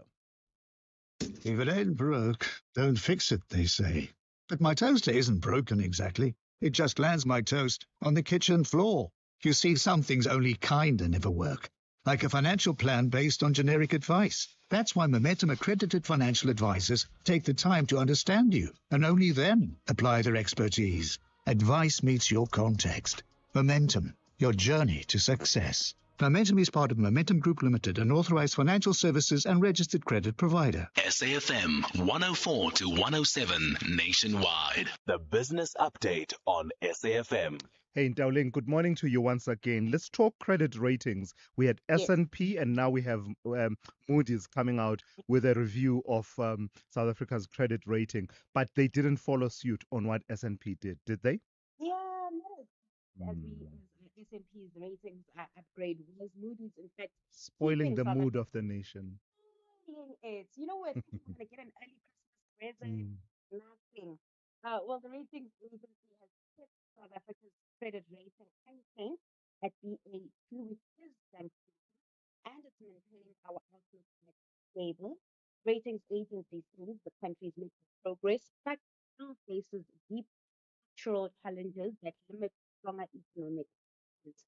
In its review, Moody's acknowledged the improvements, including better electricity supply, more stable operations at ports and rail, and stronger output in sectors such as mining and automotive, as well as chemicals. Also noted more investment coming through as reforms in energy and logistics slowly take hold. But Moody's said these gains are not yet enough to shift the rating. The agency highlighted long-standing constraints that continue to weigh on the economy, including aging infrastructure, the weak labor market as high quality. It also pointed to the country's rising debt burden, which it expects to reach about 87% of GDP, this partly due to pressure from Transnet. Moody says the stable outlook represents or reflects its expectation that even with high debt, South Africa's fiscal position will stabilize as reforms progress and growth gradually. So they're taking a bit of a pause. So Moody's not in a good mood as far as just, moving us along the line in terms of improving our credit rating. But you know who has been in a good mood for quite some time now? The Competition Tribunal. Tell me about them. They've been in a good mood for quite some time. Yeah. Let's talk about them demonstrating that good mood as far as the Tiger Brands Rand Agri transaction is concerned. You're absolutely right. So we might not be getting an Christmas gift when it comes to credit ratings, but the Tiger Brands as well as Rand Agri getting that, that little boost before Christmas as the Competition Tribunal cleared the sale of the Tiger Brands 120 milling operations to Rand Agri, marking another step in Tiger's ongoing overhaul. Now, the approval covers both the maize and wheat milling plants and includes a key condition. Rand Agri must retain all workers on terms that are no less favorable than their current contract. Tiger Brands has been exiting businesses as part of CEO Sam Singer's turnaround plan. The group says selling its branded milling operations will allow it to focus on higher return categories across its food portfolio. Now, for Rand Agri, the deal represents a expansion. The company already operates a yellow maize in Bethel and will now deepen its presence in the white maize market with increased range of legal and foreign products. Tribunal's decision follows the Competition Commission's earlier view that the deal would not harm competition, provided employment equity. All right, lastly, how are we looking on the markets? Starting in Asia, still mixed this morning. More indices are turning green following upbeat export data out of China. Shanghai Composite green up 0.7%. It's also green screens over in Wall Street with futures in positive territory as traders eye the Fed meeting starting tomorrow. Expectations there are for a cut. And that upbeat expectation, upbeat optimism playing out in the US, also boosting trade back at home. With JSE also managing to close in the green, up 1%. Overall, in currency markets, the rand remains strong. It is in 16.93 to the dollar.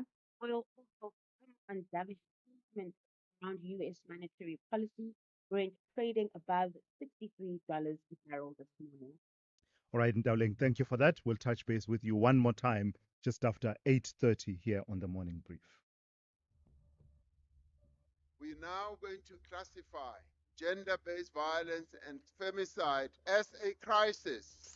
This 16 days of activism, SAFM stands firm under the theme Letsema, men, women, boys and girls working together to end gender-based violence and femicide. Together, we can break the silence. Together, we can protect our communities. Speak out, report it, take action. SAFM says no to gender-based violence. SAFM, leading the conversations that move us. Thulasizwe Simelane is streaming live now on Facebook, YouTube, and X at SAFM Radio. All right, let's go straight to your calls and WhatsApp voice notes. Let me start with this one. A lot of you responding naturally to the shocking incident and the killing of Witness D. It really is a moment, in terms of our reflections on just how far we are allowing or are we willing to allow the situation in the country to deteriorate. Good morning, Pratulas Bongo, Sundisa. Pratulas, I don't buy the statement from the commission saying Mr. Van der Merwe declined like protection from the commission. We want on audio or video where he is declining protection. Who can give such crucial evidence against dangerous mafias and then decline like protection? As a policeman, we want audio or video, please. Thanks, Pratulas. Enjoy your day. Thank you, Mbongo. Thank you for that. And in fact, your sentiment is echoed by Melusi in Germiston, who says, I highly doubt that Marius van der Merwe was ever offered witness protection by the state. If they did, which I believe there should be there should be some documents that are signed. Where did he sign declining the offer? The minister must prove to the nation that he indeed declined, says Melusi in Germiston. So it's a sentiment that does exist out there. One or two people expressing it. Except though, remember, there's the reporting that I saw from the Sunday Times yesterday that says even his family says after apparently this was the third assassination attempt.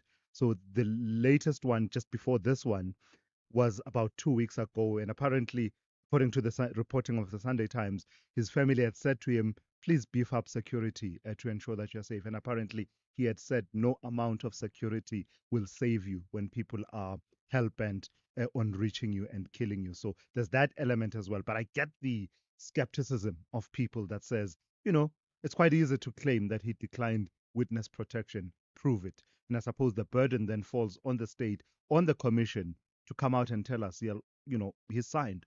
This is the document he signed, if this is how those things work.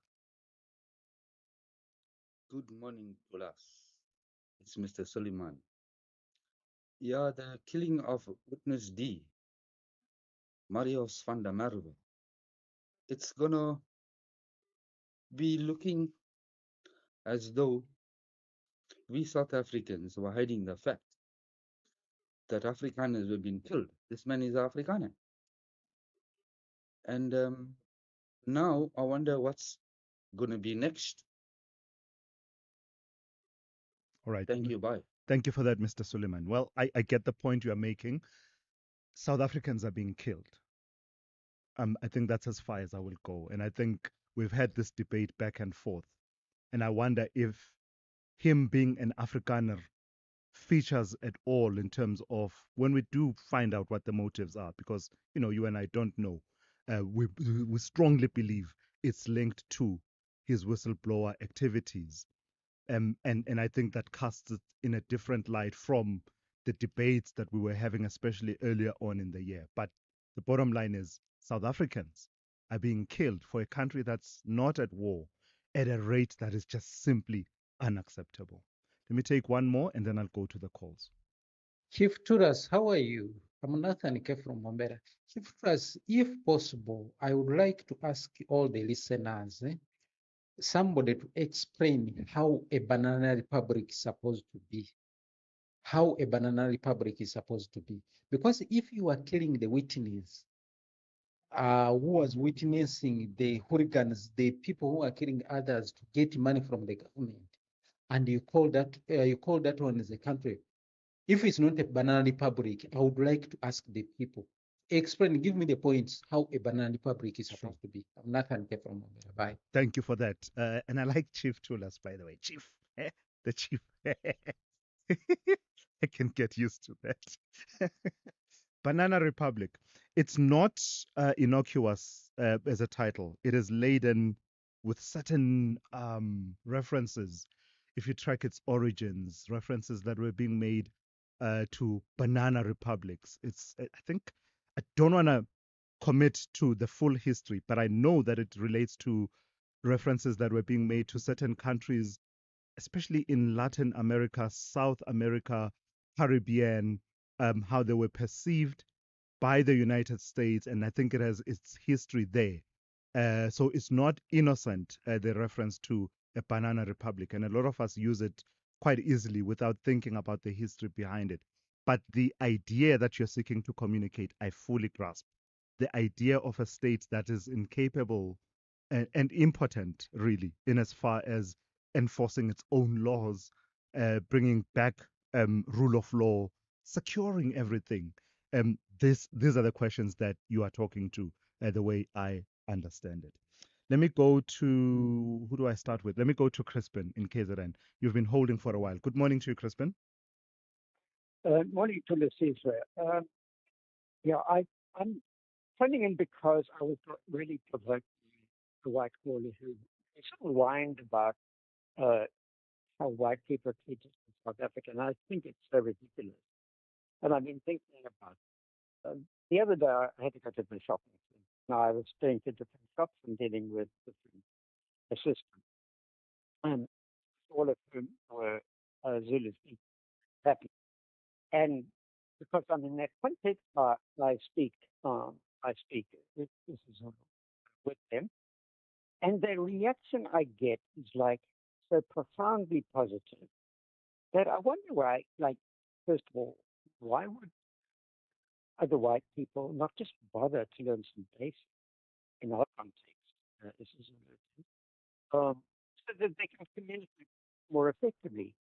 But the other thing that really struck me was, so I'm getting all of this really positive response, and in a sense of gratitude and, ubuntu, if you like. When do white people ever communicate to African people who speak their language any sense of gratitude that you've gone to the trouble of learning our language? Sure. And I think that people should just stop and think about that. You're a white person. When did you communicate gratitude to black people for going to the trouble of that? And, it strikes me how international affairs still accommodates racism on such a grand scale. I mean, when Trump the other day referred to Somalian immigrants as garbage, it's so obviously and crudely racist. How many European leaders said anything about it? Yeah. They're willing to live. They'll disapprove of it vaguely. But they live with it without any kind of ridiculousness. Yeah. And I think that's something we should be thinking about. Yeah. All right, Crispin. Thank you for that. I really like the two challenges that you're throwing because as far as the Trump situation is concerned, it's quite easy to be numbed and say, oh, well, par for the cause. What's new? Oh, well, par for the cause. But in what Crispin is saying, when we do that and throw our hands in the air and perhaps just block it off, which is a real temptation for many of us to say, what else do you expect? He's the type of person that would say such a thing. We in a way fail to challenge it and we normalize calling people garbage. I mean, come on, that's beyond the pale, really. As far as speaking isiZulu and other languages, yeah, Crispin, I don't know, eh? It's your observation, same as mine. Just the levels at which people open up to you when you speak to them in their language is incredible. Is absolutely incredible. Quickly, years ago, I covered a meeting about the issue of the land and communal property associations, and it was in Pietermaritzburg. And it was a full day of meetings, and people were talking, and it was quite lively. Then this white man gets up and he speaks in this isiZulu that is so fluent. The amount of attention that he commanded. I don't necessarily remember that he was saying anything that was particularly profound compared to all the other speakers that had spoken throughout the day. But I observed it, just how people just sat up and listened to him. And I remember my colleagues making that same remark to say, wow, if only people knew what a flex it is, and also just what it communicates, that I hear you, I see you, and I want to speak to you, as Mandela said, not to speak to your mind only, but speak to your heart as well. Many more people would go through the trouble. And I have the same experience with having learned Shona when I was in Zimbabwe. It just opened up, man. It opens up how people relate to you. Dintwe in Tabanchu, good morning. Good morning, Fulas, and how are you? Very well. Please go ahead. No, what I want to understand, man, you, like Mr. Van der Merwe, he gave evidence in the Malanga Commission. But the people who did that bring us crime, they know who he was, even if he didn't tell his name or what. The first suspect would be the people who did that, told him to go and remove the body of the idea. So I'm not sure that giving your name or not giving your name at the commission, the people who did the crime, they should be knowing it's Fulas who that is Absolutely. who only knows about that. You are absolutely right. Yeah. Yeah. As far as that element is concerned, at the moment the details start coming out, those who know would have known that this is the person that is giving that evidence. I completely agree with you. Let me quickly take a call from Hector before I go to the traffic. Hector, good morning.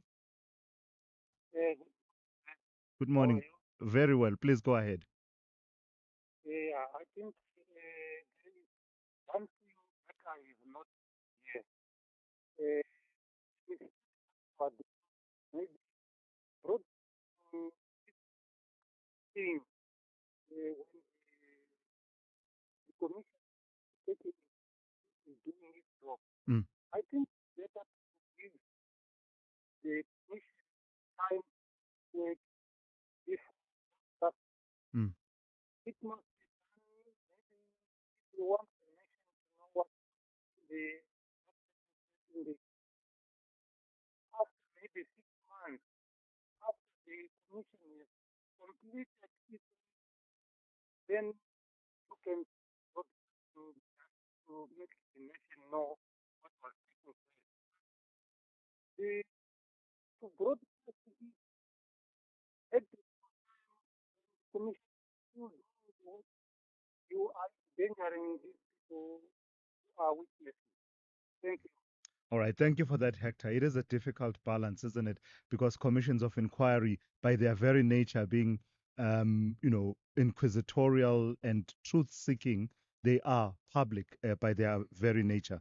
But I take the point you are making and the concerns about is there another way of balancing that with the sensitivities of the testimony as well as the security of the people that are giving that testimony. SAFM, guiding you through the rush hour traffic. Just a reminder, Pumalanga, Emelafeni bound this morning, the N12, a fatal collision there between Ochis and the Black Hill exit, the 550 off-ramp. If you are on your way on the N12, there are possible delays and possible diversions onto some local routes around that scene. Happened about 4:30 this morning. The Soweto, Eldorado Parkside of Joburg, very heavy backlogs today, much heavier than you might be thinking. The N1 effectively queues from the N12 Potch Highway up around a couple of incidents, a crash and a breakdown at Diepkloof, and then it stays very heavy north of Diepkloof all the way through to sort of Albertina, sort of Mareisburg Road. So effectively from the N12 Potch Highway up to Mareisburg, that N1 is absolutely jam-packed. Crash on the N3 before Heidelberg Road, causing delays coming up through Spruitview. A crash on your way to the airport this morning on the R21 just down by Atlas Road. So some additional delays there. The N1 busy through Midrand, although it is easing. It's a lot easier than it was earlier this morning. Still with the breakdown before Hammersdale. The N3 is a disaster. If you're leaving Durban on your way to Pietermaritzburg, it's one of those days where the traffic backs heavily to Shongweni. Come off, take the M13, go through Hillcrest, Old Main through Bottas Hill, come back on and in Chunga, or just push through some roadworks up to in towards Cato Ridge area. And then Cape Town, a crash on the N2 out of town, just by Macassar before you get to the Macassar exit. So that's slow on your way to Somerset West. And two broken down vehicles this morning on the M1 inbound at Marine Drive. The N1 pushing a queue back to Plattercliff Hill, holding up Marine Drive. Traffic trying to get into the M1, holding up Kuberg Road through Brooklyn, trying to get into the N1. And the M5 north up to that N1 queues as far as Kenilworth. Rob Byrne, SAFM Traffic. FlySafair is flying into summer, and so should you, with 175 daily flights to 15 sun-soaked destinations. Early bird, midday meanderer, or night owl. Whatever your travel style is, with more flights, more often, to more places, you can start your holiday whenever it suits you. From seaside chills to mountain thrills, it's time to pick your favorite holiday hotspot and go. Book now at flysafair.co.za. FlySafair, for the love of flying. T's and C's apply. You can become a victim of a legal problem. Wrongful arrest, assault, uncontested divorce, rental disputes, maintenance matters, or labor problems. It can happen to you. Clientele Legal provides tough professional lawyers for an affordable monthly premium. Our legal team is standing by to assist you 24 hours a day. Join today. SMS SAFM to 32195. That's SAFM to 32195. Clientele General is an authorized FSP and licensed non-life insurer. T's and C's online. Standard rates apply. Big stories of the day. Hashtag the morning brief. All right, let's turn to the story now. With just weeks to go before the 15 January 2026 deadline for employment equity baseline reporting, employers are scrambling to meet the new rules, while the National Employers Association of South Africa, NEASA, warns that parts of the system are simply unworkable. Under the new baseline submissions, companies must give the Department of Employment and Labour a snapshot of their current workforce, reporting on hiring, promotions, and terminations, and align their equity plans with the preset sectoral targets that run until 2030.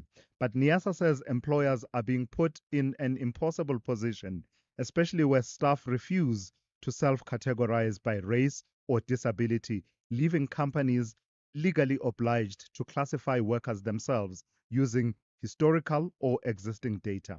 Let's hear a bit more about that then. Gerard Papenfuss is the CEO of the National Employers Association of South Africa. Good morning to you, and thank you for your time. I saw the open letter that you wrote, quite extensive and covers a lot of your concerns. In essence, what about this looming deadline as far as the online submissions are concerned is a matter of concern for you? Yes, good morning, sir. Well, there are numerous reasons why we won't be able to meet the target set by government. We need quite an extensive opportunity to elaborate on that. But one of the things that we raise, the question of race, it is now expected of an employer to race classify his employees. Now that is impossible. There is no legislative imperative on which is that. How do you classify a person in terms of race? If a person by myself, it is of an That's simply impossible. There's no basis for that. And the Department of Labor has surprisingly responded to our letter. We didn't think that they were going to respond. At least we think they would thought to this. We must the 1950 Population Registration Act of 1950. They say that's how you classify people. That's the response. Official response from the Department of Labor. Isn't that surprising? Yeah. So say a bit more about that. What's the difficulty when they say use historical or existing data? Because I suppose this is a bit of a story that sometimes it feels like it needs to be explained a bit. So the requirement is that employees, workers should self-classify in terms of categories, including race and whether or not they have a disability, but they're not obliged. Where they refuse to do that, the responsibility then falls on the employer to do that. What's the difficulty with the historical or existing data in the sense that isn't this data that the employers have been collecting anyway? The forms when you're getting employed for employment equity requirements, people tend to have those forms at hand. Well, if a person reckons that the judges that it is crucial for him to classify himself black, for instance, how can you differ from that person on that basis? What basis? If that person doesn't look black to me, but I say you're not black, you're something else, what basis do I make that judgment? Because it's beneficial for a person in your basis. But if you see obviously that something is black, on what basis will you make the judgment? And then they say you go back to the race law that forms the basis of apartheid, the Population Registration Act. They say that is the basis how you classify people. That is what the department has told us on Friday, in writing. Now that is extremely serious. So it is a repealed act. But they say you base your decision on that. You do the test in terms of that act. That is the answer of the department. If a couple, an Indian guy marries a white woman and there's a child, what is that child? If that child is white, obviously, but he classifies himself as Indian, what do you do with that? Because they say I'm responsible as employer if I mislead the department. So we say that's not our job. There is no imperative legislative enforcement on which we do that is our dilemma. The state has entangled themselves in a mess here. They say you classify a person in terms of race. We say, how do you do that? All right. You expect me to do that. I cannot do that. But as I said, they've now given us the indication of how to do it. They say you base that decision on the 1950 Population Registration. That was the act on which apartheid was built. All right. That is the Department of Labor's. Okay, I've got to leave it there. We'll be sure to get other perspectives on that story. That's Gerard Papenfuss, who is the CEO of the National Employers Association of South Africa. And Musa is on standby with the latest news. Outsurance is in the business of saving you money on your car insurance premium. If they can't, ask for 500 Rand. SMS out to 30754. That's out to 30754.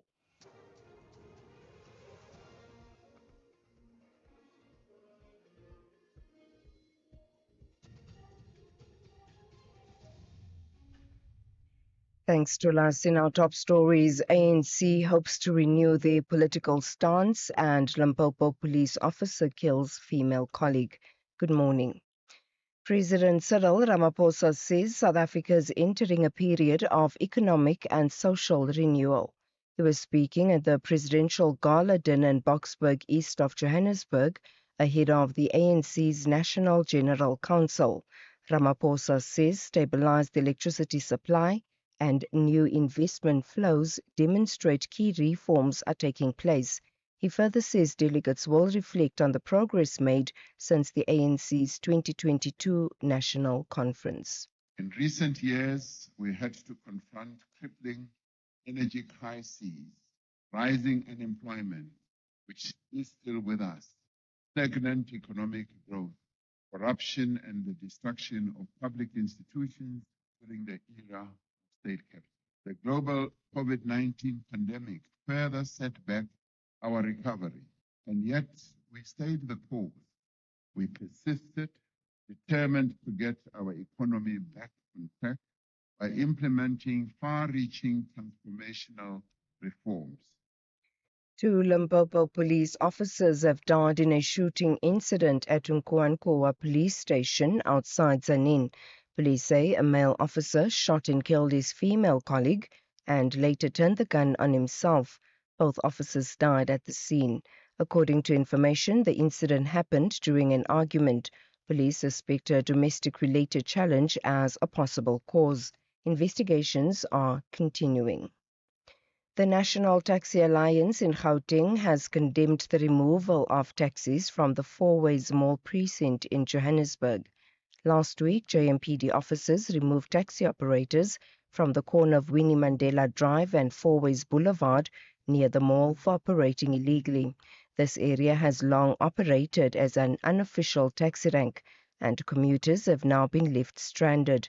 The Alliance spokesperson Theo Malele is calling on the city of Joburg to provide a solution which will reduce the disruption for commuters.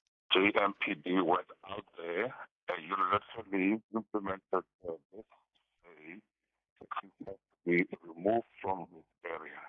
We find this to be very, very disturbing and also disingenuous given that the area is an ecosystem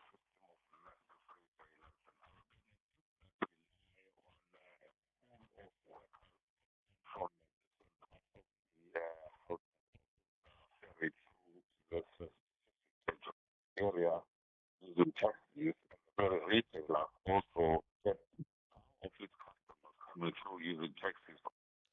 A new fire has broken out on the slopes above the Dorings in the Hicks River Valley on the Cape Winelands. The Cape Winelands District Municipality's fire services crews are battling the blaze that was reported yesterday afternoon. Municipal spokesperson Joanne Otto. Firefighting vehicles, crew and ground teams, supported by the Provincial Disaster Management Centre's aerial resources, were quickly deployed. Although the lower flank was secured by nightfall, the upper flank continues to burn in the direction of Touws River. Ground teams worked throughout the night to drive the fire line into an area with less vegetation and prevent the fire from burning over the top of the mountain. Teams will continue with active firefighting throughout the day. Further afield, and finally, tens of thousands of people in cities across Brazil rallied against gender-based violence. According to a Brazilian NGO, there's been an increase in gender-based violence incidents in the country. The BBC's Clazia Salah has more. Women and some men have marched in cities across Brazil, calling for an end to femicide, rape and misogyny. Some demonstrated wearing green scarves, which are a symbol of the campaign for access to abortion, while others wore stickers that read "Machismo kills." According to a recent report, more than 1 in 3 women in Brazil has been a victim of sexual or gender-based violence, while more women are speaking out. They have also been subjected to violent responses from some men. Recapping the top story, President Cyril Ramaphosa says South Africa is entering a period of economic and social renewal. He was speaking at the presidential gala dinner in Boksburg, east of Johannesburg, ahead of the ANC's National General Council. For SAFM News, I am Anne Musa. Outsurance will go out of their way to try and save you money on your car insurance. If they can't, ask for 500 Rand. SMS out to 30754. That's out to 30754. You could spend 10 minutes on social media Or get a 10-minute quote from Outsurance that could save you thousands on your car insurance. For his 2024 GWM P Series, 54-year-old Amos now pays only 1,004 Rand a month. And for his 2024 Toyota Urban Cruiser, 55-year-old Andre pays just 776 Rand a month. Ready to get more out of your car insurance? SMS out to 30754. That's out to 30754. Outsurance, licensed insurer and FSP. TCs and information online. It's a very good morning to you. In your SFM Sports headlines, let's go to Bafana Bafana turning their focus to Mexico, with coach Helman Mkalele insisting history is on South Africa's side for the 2026 World Cup opener. And in motorsport, Lando Norris is the new Formula One world champion. All the details just before 8:30. SAFM, guiding you through the rush hour traffic. Good morning. Quick traffic update. Here's the big ones. The N1 from El Dorado Park through Soweto, very heavy this morning. The queue start on the N1 north at the N12 Potch Highway down at Eldos. You only get out of that once you got up through Deepcliff and past the Albertina Cecilio exit at Moresburg. Crash approaching the airport on the R21 south near Atlas Road, causing delays. The N3 has a crash at Spruitview on your way to Joburg, holding traffic towards the Heidelberg Road off-ramp. If you're going out of Durban to Pietermaritzburg, traffic continues to get worse. There's a breakdown before Hammersdale. Traffic all the way back to Shongweni. If you are Durban bound, a breakdown at Key Ridge with a queue back as far as Cliffdale. Cape Town crash into out of town before Macassar Road, so slow on your way to Somerset West, and then two breakdowns on the the N1 inbound at Marine Drive, so heavy coming through from Plattercliff, and that means the M5 North, Coburg Road South and Marine Drive inbound, all queuing to get into that N1 backlog. With your traffic update, I'm Rob Byrne.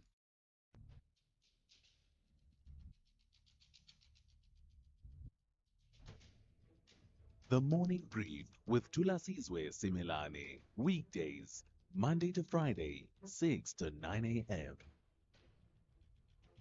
The Morning Brief with Tulasizwe Simelane. Weekdays, Monday to Friday, 6 to 9 a.m. 9 minutes after 8, it is the third hour of the morning brief on this Monday. Good morning and welcome to it. Just reflecting on some of the messages that are coming through on the WhatsApp line. We've got someone here saying they must stop the public broadcasting of their proceedings in the commission to avoid targeting of important witnesses. I get the point, and there have been a few people who have said that, but that would defeat the whole point then of a commission of inquiry being a public truth-seeking inquiry. It serves a different purpose from an investigation with a view to prosecution. So if you're going to go that route, you may as well just go the route of just put out investigators to ensure that they investigate. And the first time we see all of this will be when this matter is before a court. As a public inquiry, that's not public. I don't know. There needs to be a balance, though. That I cannot argue against. There does need to be a balance, and I think the commission itself grappled with that. You remember how I think it was witness A. Initially, the person was remote, and they would speak in response to a question, and that would be relayed to a member of the legal team who would then verbalize it. It didn't really work out, and then eventually they had to, but it does speak to something needs to happen around how do you protect them while maintaining the public nature of a public inquiry. Someone else says it's so difficult to listen to the minister this morning talking about fighting crime prevention and witness protection in South Africa. She speaks like it's a new phenomenon, but this is old news. It's as if policing in the country does not have a solution and uses many words to justify the failed attempt to implement effective results. Yeah, I sense your frustration. Many people share that frustration that a government that speaks as if they are helpless commentators. You have the wherewithal, I keep saying, you know what needs to be done. You have the wherewithal to do it. You are not activists shouting from the fences. Jen in Cape Town says, offer witnesses a carrot. They should know that they can get fully paid asylum in Sweden, Germany, Canada, or the UK, says Jen in Cape Town. I get that suggestion, Jen. But many of these witnesses actually do that because they love the country so much that they wouldn't dream of going to live in another country. I think it was Ethel Williams when he needed to go to the UK. That was emblematic of that situation. That says, "I love my country so much, but because of the consequences of being a whistleblower in my country, it has become untenable for me to continue to reside in my country." So there's that as well. That some people actually don't want to go and leave the country. Lastly, let me read this one. Unfortunately, we can't avoid the risk of killings of witnesses as long as we are in need of the truth. Remember, the Commission is probing the police and judiciary. It's a dangerous move. At least, finally, police department are being investigated. It's long overdue. Police are more criminals and corrupt, in my view, says Anonymous. Not all police, but I get the sentiment that you are expressing with that particular message. And then earlier on, I was talking about the origins of the term, the phrase banana republic, and I was linking it to, the United States and relationships with states in the Caribbean and South America, thereabouts. Someone else has an account of where it comes from and says banana republic. The phrase banana republic was coined in 1904 by O. Henry.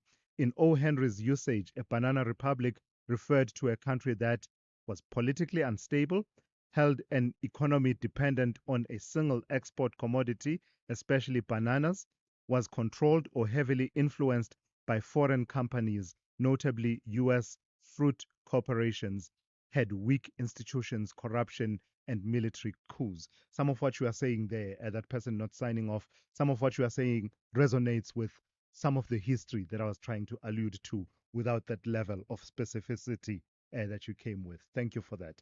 All right, I'll take more of your calls and WhatsApp voice notes. Let's get into it then. The third hour of the morning brief on this Monday. If you think you cannot afford a lawyer, think again. Clientele Legal has made professional legal services affordable. You receive up to 745,000 Rand worth of legal services per year. Our range of plans include cover for you, your spouse, children, and extended family. Plans include cover for civil, criminal, and labor-related matters. Whether it's protection orders, gender-based violence, uncontested divorce, or poor service, your Clientele Legal lawyer will be there to assist you. Our services are convenient. Simply pick up the phone and call your lawyer or send us an email and we'll get back to you. All plans include a bail benefit of up to 5,000 Rand and we'll go to the police station and pay it for you. Plus, Clientele Legal offers you 24-hour telephonic legal advice. SMS SAFM to 32195. That's SAFM to 32195. Clientele General is an authorized FSP and licensed non-life insurer. T's and C's online. Standard rates apply. This week on BBC Primetime, watching TV could make you a winner. It's the BBC Primetime Watch and Win competition. Just tune into your BBC Primetime shows, answer a few simple questions on S3's TikTok account, and you could walk away with awesome prizes. From thrilling dramas to jaw-dropping reality shows, the more you watch, the more chances you have to win. Watch, answer, win. Only on BBC Primetime. Airs weeknights 9 to 11 p.m. on S3. Your couch just became the best seat in the game.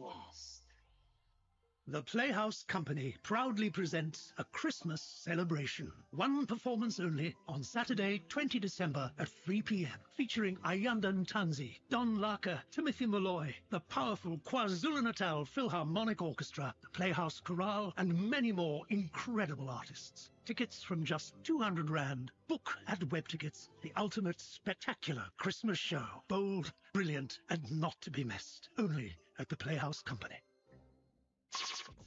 Call Tulasizwe now. 086 000 2032. All right, let me go to a call from Ronald in Midrand. Good morning to you, Ronald. Morning to the listeners. Mm-hmm. Tulas, I agree with you that we cannot public inquiry with this situation. See, it's simple, Tulas. This witness is written by statement. The government is to be exposed the way they are exposed. Why won't witness go to the commission to do the investigation of who did what, when we see the person, where we see the person, put everything. But we don't go arrest those people that he has mentioned that he was with. They are of what are they doing? So he has mentioned them, he described everything, and you know them where they are. So why do you not arrest them? And all the witnesses who have gone there to talk about those who have done romantic at home. They still have their cell phones. Cell phones. If they ever get a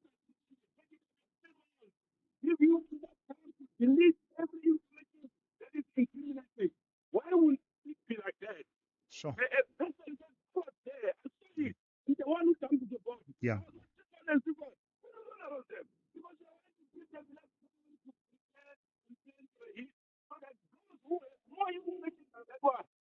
Look, so I'm disappointed with that minister. That minister is simple terms, simple things.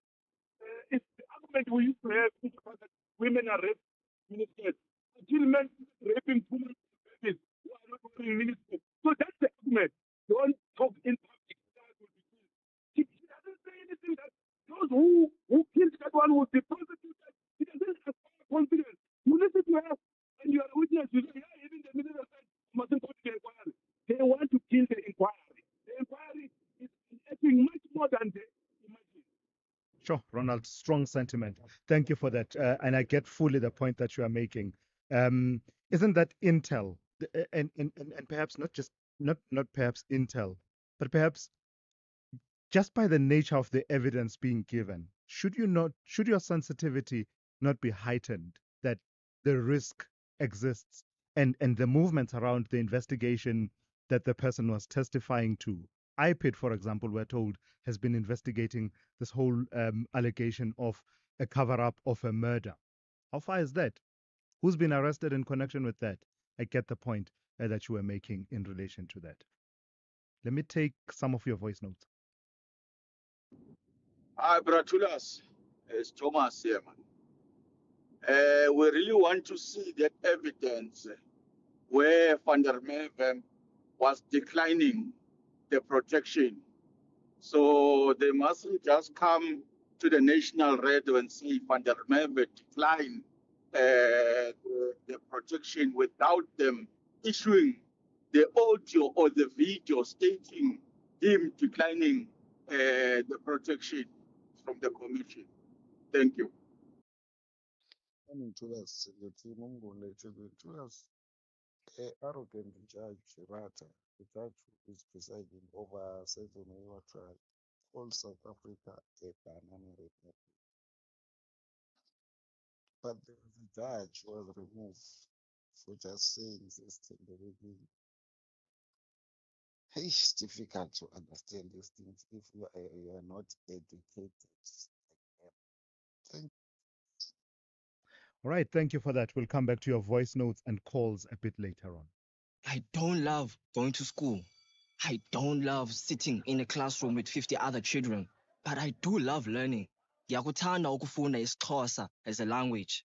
I do love getting good grades. I do love UCT Online High School because I do love my future. Apply online before 19 December. Mntanami, uthando has no return. Stay, ubekezele. It's what makes you a woman. A home is built with patience and quiet. Thula. Don't answer back. Just keep the peace. That's what we were taught. When you see it, you see the line between love and nokubekezela. Abusive behavior should never be excused. Search Bright Sky SA and bring the signs of GBV into focus. Connecting for good. Vodacom. The Blues believe the only way to breathe closer to the summit is to triumph and ensure there's joy at Stamford Bridge. Clipping it. Neto! Yes. Fantastic goal. Great ball gettings. From a player in real form, left wing to right wing to back of the net. While the Toffees refuse to underrate the power of 3 points. Dewsbury Hall still has it and scores a beauty! Delightful to blast Everton in front of Old Trafford. This is the Premier League. Do not miss out on Chelsea FC versus Everton FC on Saturday, 13 December at 4:30 p.m. Live on SABC Plus and SABC 3. Proudly brought to you by SABC Sport. For the love of the game.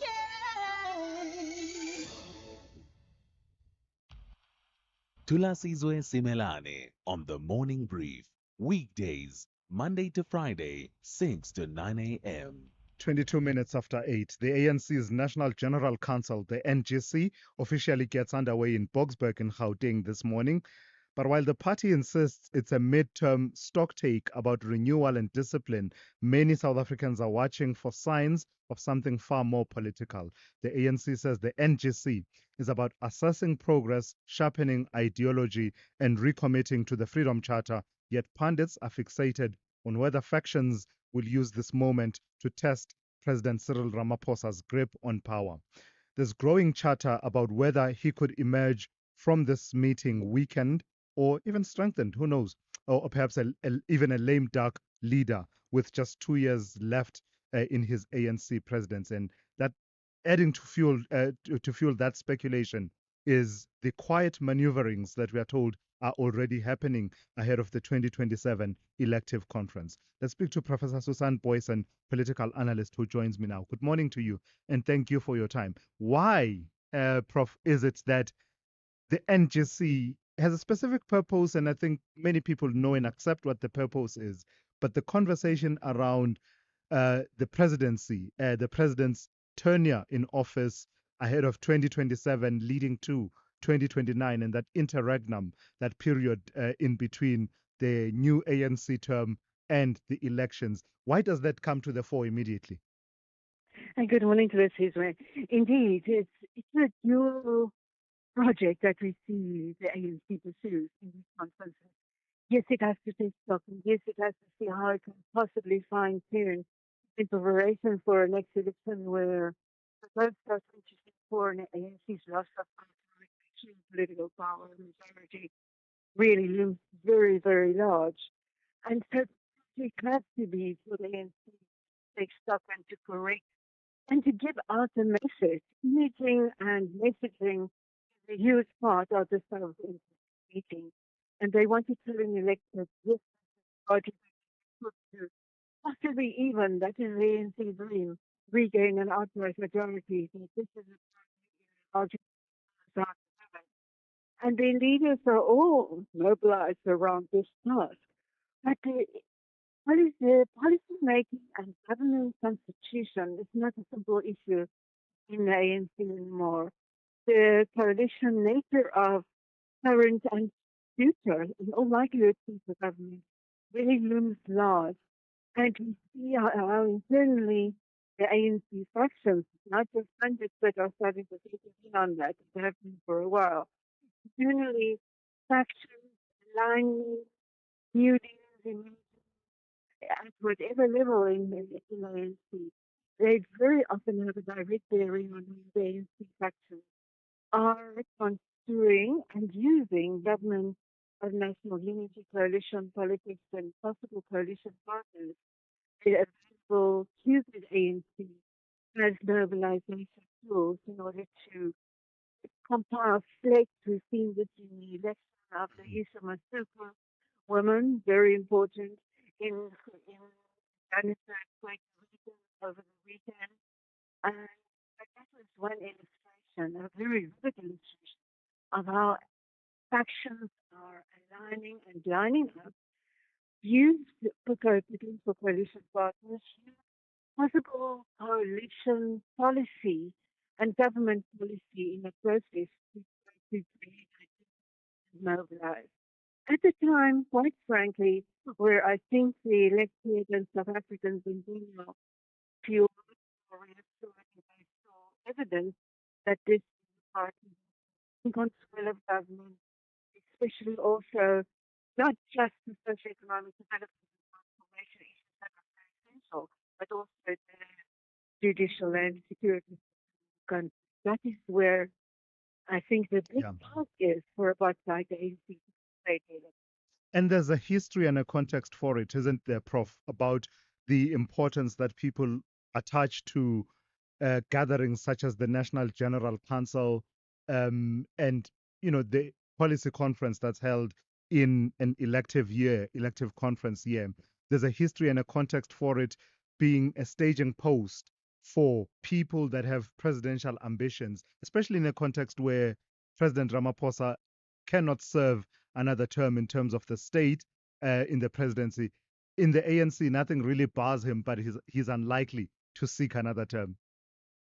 Yes, indeed. We know that South African extent in history has come with vivid illustrations. Think back of 2000, when Jacob Zuma and the faction, powerful faction, then started making the move to Stuart Thabo Mbeki, the president, efforts to get Zuma out of politics, out of ANC and government, going on return was very mild and articulation agency to try to develop a policy profile, ideological profile within the ANC. And so it is given that conference is roughly 2 years away, is the election conference. It is the time when leaders usually start getting their hands up. The context is it's not vaguely defined at the stage of leadership context.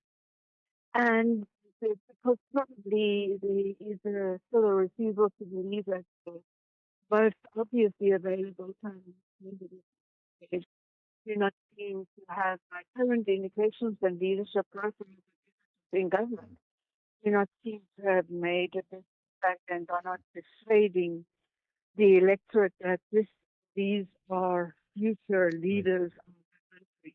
Right, let's leave it there for this morning. I've got to thank you for your time, Professor Susan Boyson, a political analyst. This is SAFM Sport with Zai Khan. Right, good morning. Let's start with soccer. Bafana assistant coach Helman Mkalele says the team cannot afford to underestimate anyone in their 2026 World Cup group. South Africa opened the tournament with a nostalgic repeat of the 2010 curtain raiser against Mexico before facing Korea Republic and a yet-to-be-decided European playoff winner. Rugby, the Stormers were the only South African side to taste victory in the opening round of the EPCR Champions Cup, beating Bayonne 26-17 in France. Despite playing with 14 men, the Bulls blew a 33-22 half-time lead to lose 46-33 to Bordeaux at Loftus, while a second-string Sharks outfit were thrashed 56-19 by Toulouse. In the Challenge Cup, the Lions went down 26-18 to Benetton after a late yellow card cost them 15 unanswered points. Now, AFC, the matchmaker Graham Cartmel believes the bantamweight division is poised to light up 2026 with reigning champion Faiz Jacobs still to make his next title defense. The organization wrapped up in style this week with a flyweight Grand Prix where Tomelo Manyamela and Ntando Zondi emerged as the standout winners, booking a showdown that will determine the next number one contender. The matchmaker revealed that Jacobs has an international fight ready set up for EFC 131. In terms of the champion, Faiz Jacobs is featuring very heavily on the Knox 131 fight card. He's going to challenge an international, or an international is coming to challenge him. He'll be fighting an Australian athlete, so it's going to be massive. And from that perspective, if anybody has bullseyes, they should be looking at that fight and going, I'm in the bantamweight division. If I have to stand up against those two guys, and when we announce the fight, everything that I'm saying will make sense because they are beasts, the guys that we're bringing out, especially the guy that Faiz is fighting. Hockey news. South Africa went down 5-2 to India in the opening test of the Spa Hockey Series in Stellenbosch. The Proteas now head to Hartley Vale tonight, aiming to build on the positives. And athletics news, Kenyans John Korir and Jocelyn Chepkoskai have won the Valencia Marathon, where Chepkoskai crossed the line in a course record for the women's race in 2 hours, 14 minutes exactly. That's your sport on the morning brief. Check back around 12:30. John Khedika will bring you more. I'm Zai Khan. Good morning, I'm Anne Musa. In the headlines, the cross-examination of the National Director of Public Prosecutions, Advocate Shamila Batoy, at the inquiry probing the fitness of suspended South Gauteng Director of Public Prosecutions, Andrew Chauke, to hold office is expected to commence today in Pretoria. President Cyril Ramaphosa says South Africa is entering a period of economic and social renewal. He was speaking at the presidential gala dinner in Boksburg, east of Johannesburg, ahead of the ANC's National General Council. And an elderly woman has been stabbed and killed in a robbery on the corner of Jakkalsvlei and Jakes Gerwel Drive near Pontyheuwel on the Cape Flats. I'll have details on these and other stories at 9. SAFM, guiding you through the rush hour traffic. It's been a really tricky run getting out of Lenasia and Eldorado Park this morning, that side of Joburg on your way inbound. There's been a couple of incidents causing some real problems. A crash still with us, N1 North at Golden Highway, and a breakdown still with us inside Deep Cliff Interchange. So the traffic coming into Joburg from the south, from that Eldorado Park side, still backing up from the N12 Potch Highway. Also, an earlier crash on the Mike One around Carr Street at Braamfontein, still causing a really big delay up the M1 from as far back as Gold Reef City. N3 South, the breakdown still with us at London Road, so that's heavy from Buccleuch.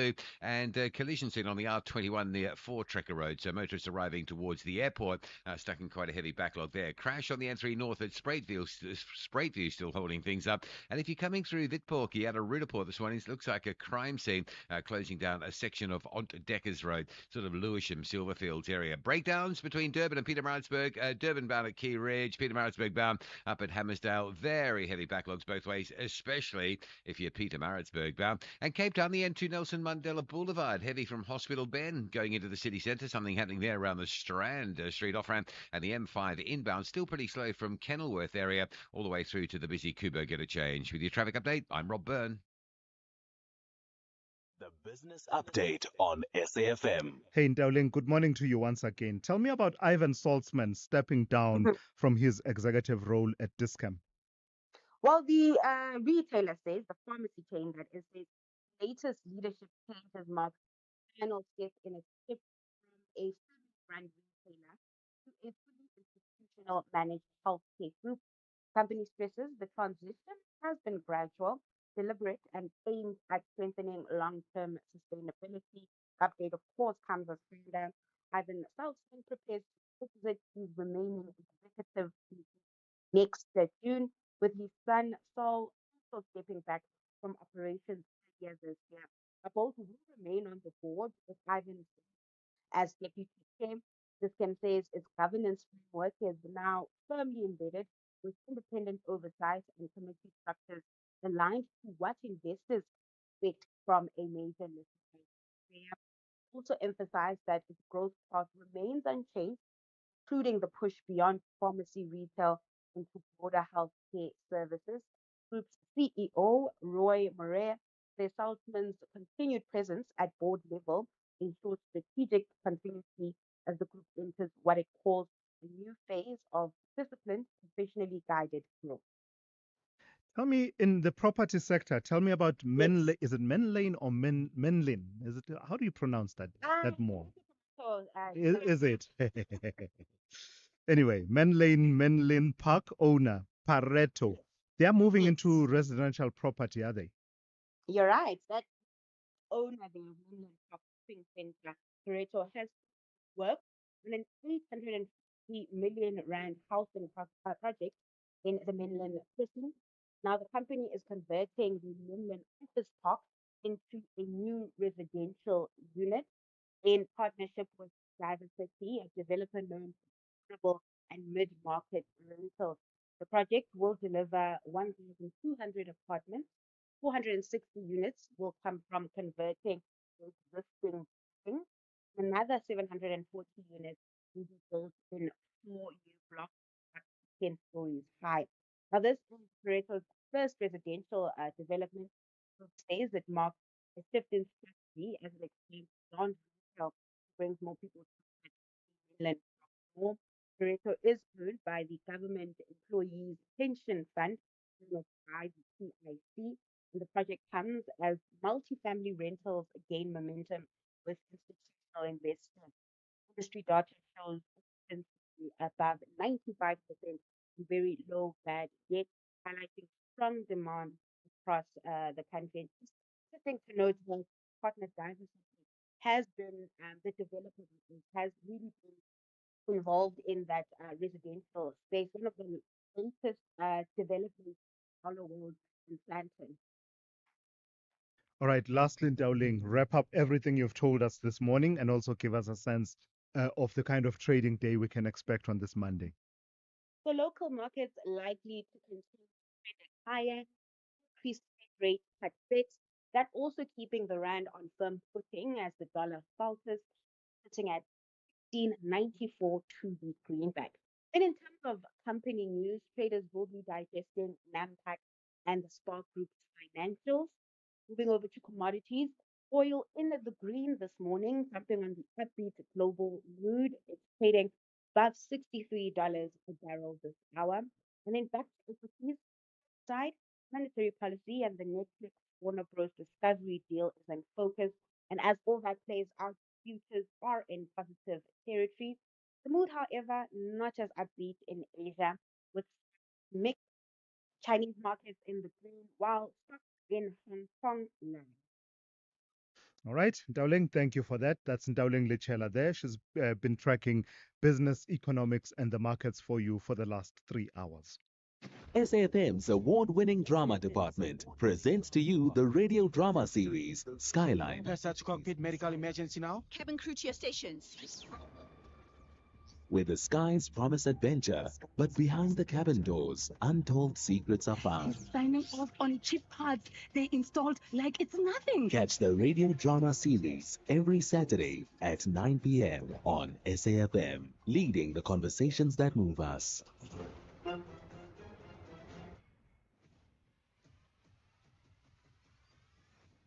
Tulasizwe Simelane is streaming live now on Facebook, YouTube, and X at SAFM Radio.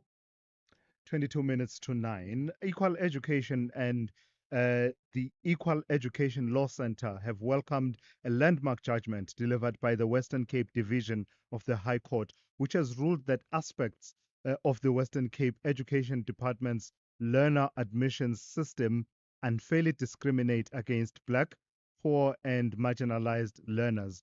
The ruling affirms that all learners, particularly those from Khayelitsha, Kraaifontein, Kuils River, Strand, and surrounding communities, have an equal and immediate right to basic education. And this after years, of course, of advocacy and litigation. The court has now ordered systemic reform to end the department's, especially that, I think it's clause 13 that they talk about. Let's go to Yolisa Piliso, who is equal education researcher, who joins me now. Good morning to you, and thank you for your time. So outline for us what exactly was constitutionally invalid and incompatible with our constitution about clause 13. What did it do that has now been found to be out of bounds with our constitutional scheme? All right, good morning. Before I speak to specifically, I think it's important to put the context. So in the Western Cape, we have mission policy that the wrong. Yolisa, I'm terribly sorry. Let's see if we can get you to move around and get you on a better line, better connection, because we really are battling to hear you. And it's such an important story. We always see these issues playing themselves out in provinces like Gauteng and the Western Cape, just the implementation. So we want to get the full benefit of that conversation with Yolisa Piliso, but that line is not doing justice to it at all. And the team is taking that call offline and then seeing what can be done. As I was saying, it relates in particular to clause 13 of the policy admissions policy. And I'm told Yolisa is back on the line. So do pick up. You were setting the context before we get to what I was asking you about. What about clause 13 in particular made it fall out of bounds? Yeah. Yes. Am I more better now? Much better. Yes. Right. Thank you. So as I was saying, is that we have the admission policy, which is responsible for the coordination and for the enrollment of learners into school. So for the longest time in the Western Cape, since 2014, dating back as that, Western Cape has seen late applications of learners, the late enrollment of learners in the province. And what the policy has been doing in terms of the clause 13 did not make provision for the intake and the processing of late applications. for learners that are getting enrolled in what they categorize as extremely late applications. And that has also affected, also including learners with disabilities that need to be transitioning from public ordinary schools to special schools and all of that. And we know in particular as a result of the context, if who gets to be affected the most by this clause. It's the clause that is applicable for people that have in the past continued to move between provinces, people migrating or moving inside the Western Cape for opportunities, and that follows children. And the judge also made an indication, in fact, many people over the years, since the apartheid in South Africa, have been accustomed to moving to the Western Cape in January as a time of opportunities. And that has been the case over the years. But what we saw with Clause 13 is that it failed to make provision for the processing of late applications and how learners must be enrolled in such time. Because remember, the experiences of our clients is that some people move from the different provinces because there's no longer grannies in the family, or people we're in holiday in Cape Town. It happens that now they want to be learners in the province. So in those circumstances, it became difficult for them to access what is their contribution to education. So, as far as equality and discrimination litigation goes, it is fascinating, isn't it? Because I don't imagine, and I've not looked at the clause, but I don't imagine that it contains any references to race, place of origin, social origin. Is this one of those where perhaps it's not specifically or directly mentioned, but the discrimination happens in effect, whatever the intention was? Exactly, plus it's the latter. The clause itself is not specifically written to say black people, poor people, rich people, marginalized people, and so forth. And the crafting of the laws and policies is carefully made like that. But the experiences on the ground as people that we're working with communities is that we are able to provide evidence to the court that the specific clause, in fact, it's directly affecting this specific group of people. And that is where we're able to make the equality and discrimination and the conditions in which people are happening to find themselves. And for the longest time, the Western Cape government has denied this as a systemic problem. And this time, at least the court has affirmed that this is a systemic challenge that continues to exist in the Western Cape.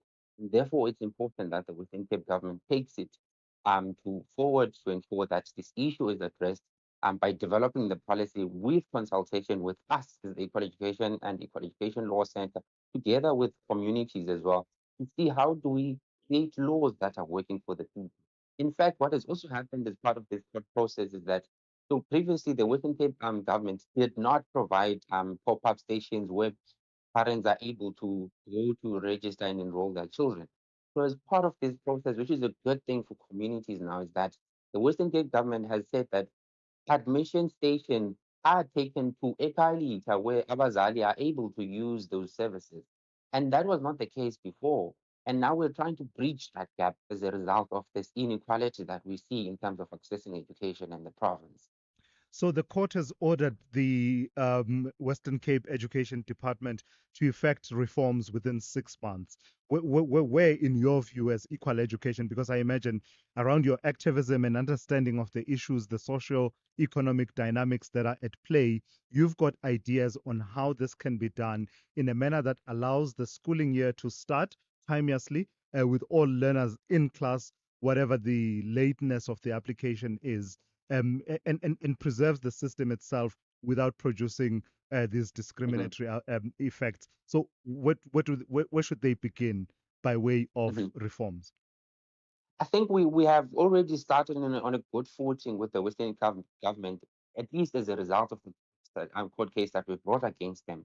Because as I said initially, that they have started to take measures that are taking their services of accessing school back to communities. Services that must be available to parents are now being made available directly where they reside. And they are supported by the Western Cape government. And that comes as a result of the court action.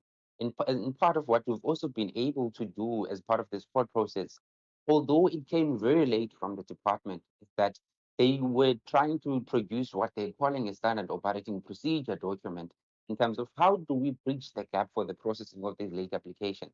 But as the court judgment or how the decision has been in terms of the judgment, and maybe as you continue to read it yourself as well, you see that the production or the provisioning of the standard operating procedure by the Western Cape government was an attempt to make the matter moot, or an attempt to cause that, or at least to make it as if there is no problem and we are able to resolve it with this standard operating procedure.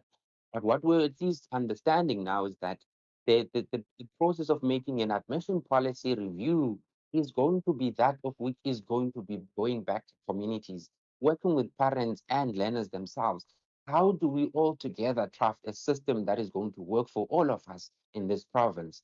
Because also what we know, Chiles, is that admission systems and policies, in fact, even in different provinces, they do get to be outdated. And it's important that these admission processes become updated now and then based on context and time and the need in which learners are wanting to access education. And they're not there to be, in fact, applied rigidly without any flexibility. That is the legal position in terms of application of policies in general. Lastly, Yolisa, this is perhaps a political question more than it is a legal one. So feel free to set me in my place if you're not comfortable answering it. Is this inadvertent, or is there something deeper about just the neglect to have a policy that caters for all of these possibilities? In other words, we cannot shy away from the politics of it and the context that includes previous complaints by the Western Cape government that there's a burden that is placed on them by failures of delivery in other provinces, such as the Eastern Cape and the likes. Can it be read in that context, or is it sufficient that it was inadvertent, that it produced this kind of discrimination? I think that that is politically correct, Phyllis. But in terms of the law, it becomes difficult to make a legal argument that is surrounding that. And that is why we've started with that as an attempt to challenge the policy itself, and where we've landed ourselves in successfully being able to show that the consequence of how the Western Cape is treating certain parts of its province and specific demographics and a specific group of people is exactly what we see with accessing education.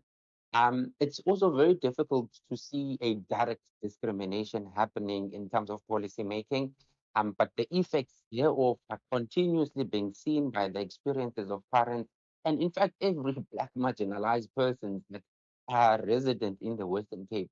So we can accept that there can be an allegation or a case that can be made in relation to the challenges that people from marginalized communities are being put on the sideline in the Western Cape. It cannot, for as long as we've been in the democratic South Africa, that the Western Cape government is still making the arguments that we have been overburdened by the people of the Eastern Cape to Western Cape. We know the connotation of that and what it means, but that's at least how the government of the Western Cape have positioned themselves in responding to these issues. And I think we should be taking it as that and understanding to be that of which they are showing their character of the government that they are towards marginalized communities. All right, let's leave it there. Thank you for your time this morning. Yolisa Philiso, equal education researcher, weighing in on that. It's quite an interesting judgment about the admissions policy, certain aspects thereof, and it has come through from the Western Cape Division of the High Court.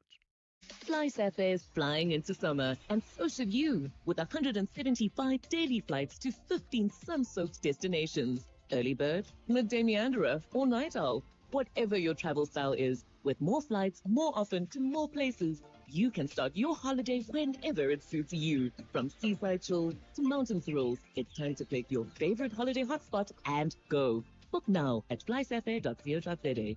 FlySafair, for the love of flying. T's and C's apply. The Iron Ones are chasing a crucial win to go up the ladder, while the Red Bulls believe only 3 points will get them closer to the log leaders. This is the Bundesliga, football as it's meant to be. Catch Union Berlin versus RB Leipzig on 12 December at 9:30 p.m. live on SABC Sport and DTT Channel 4 and SABC Plus. Proudly brought to you by SABC Sport.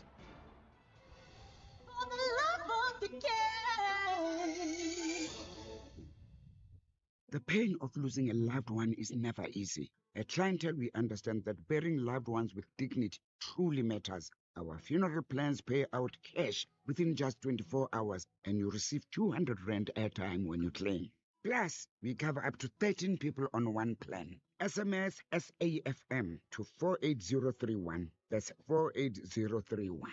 Clientele Life is an authorized FSP and licensed life insurer. T's and C's online. Standard rates apply.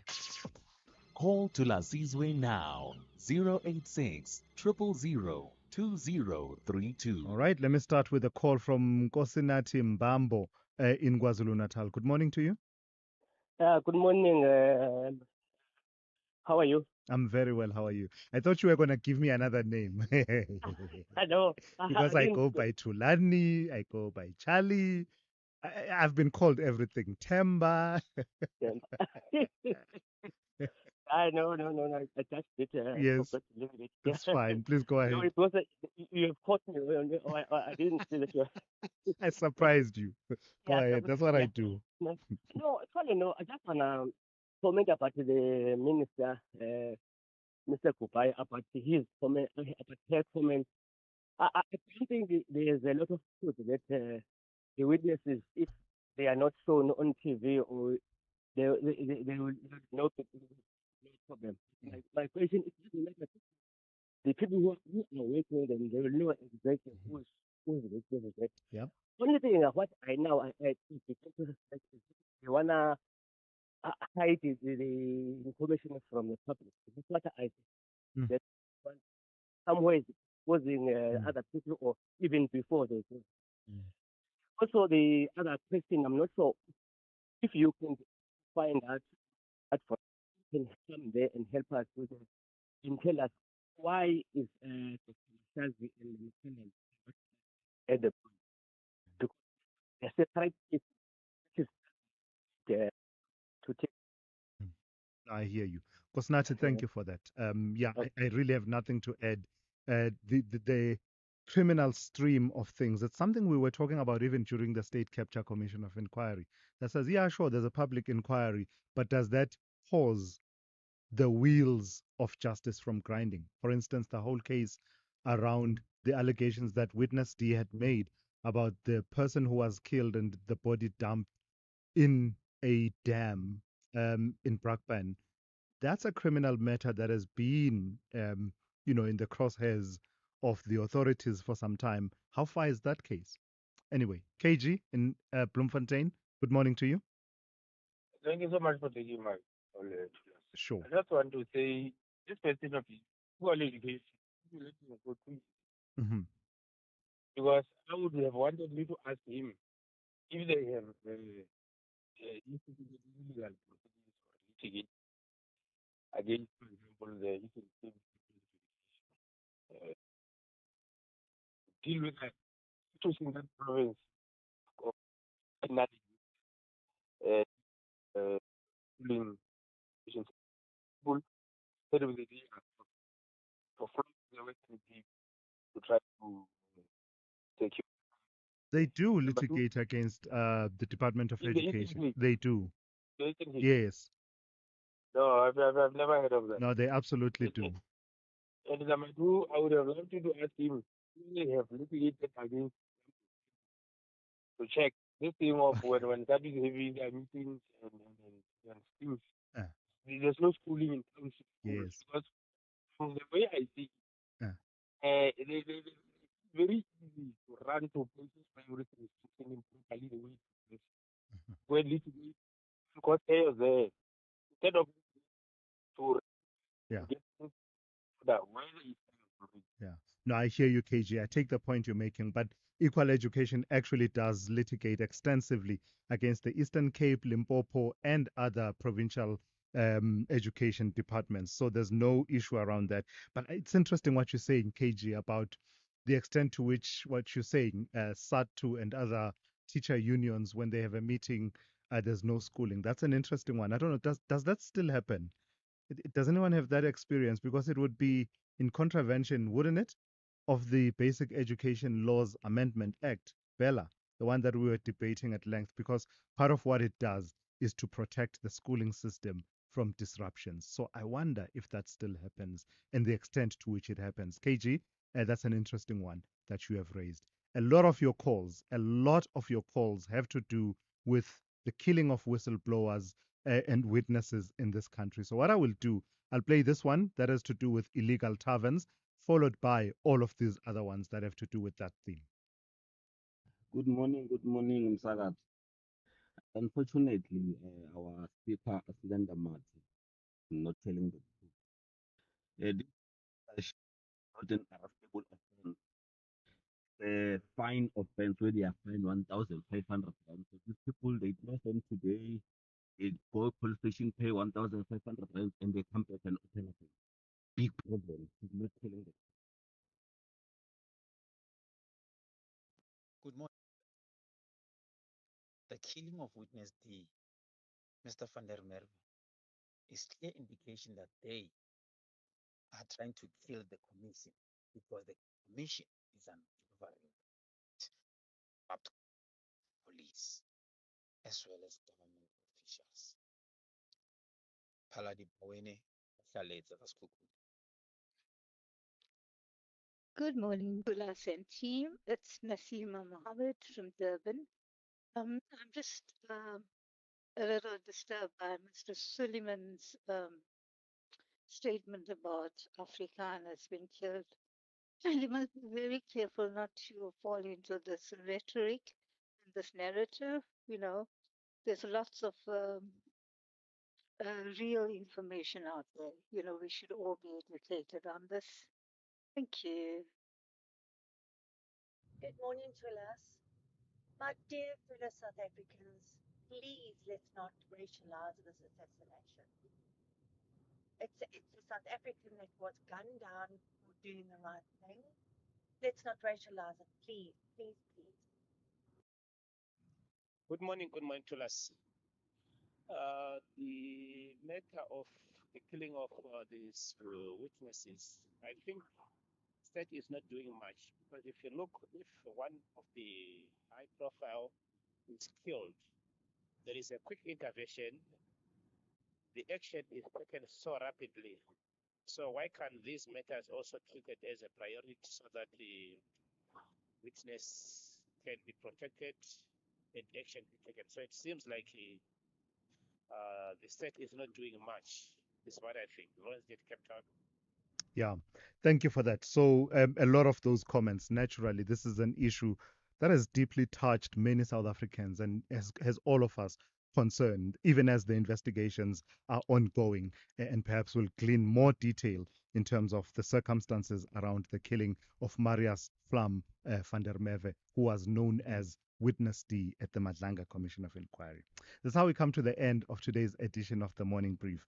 Thank you for your time listening and also for your engagement. I always tell you to stick around. More quality news, current affairs. Nah, forget that. Today I'm talking about multi-award winning programming still to come here on SAFM. And that's because you, in the next 3 hours, will be listening to the best news and actuality show as at the Telkom Radio Awards, and also the best talk show. It's no longer in debate. Kete Mohlahlana and the team on standby with the talking point immediately after the news. And I'm told it is KG Mweketsi who will be standing in for Kete Mohlahlana. I'm Thulasizwe Semelane. You've been briefed.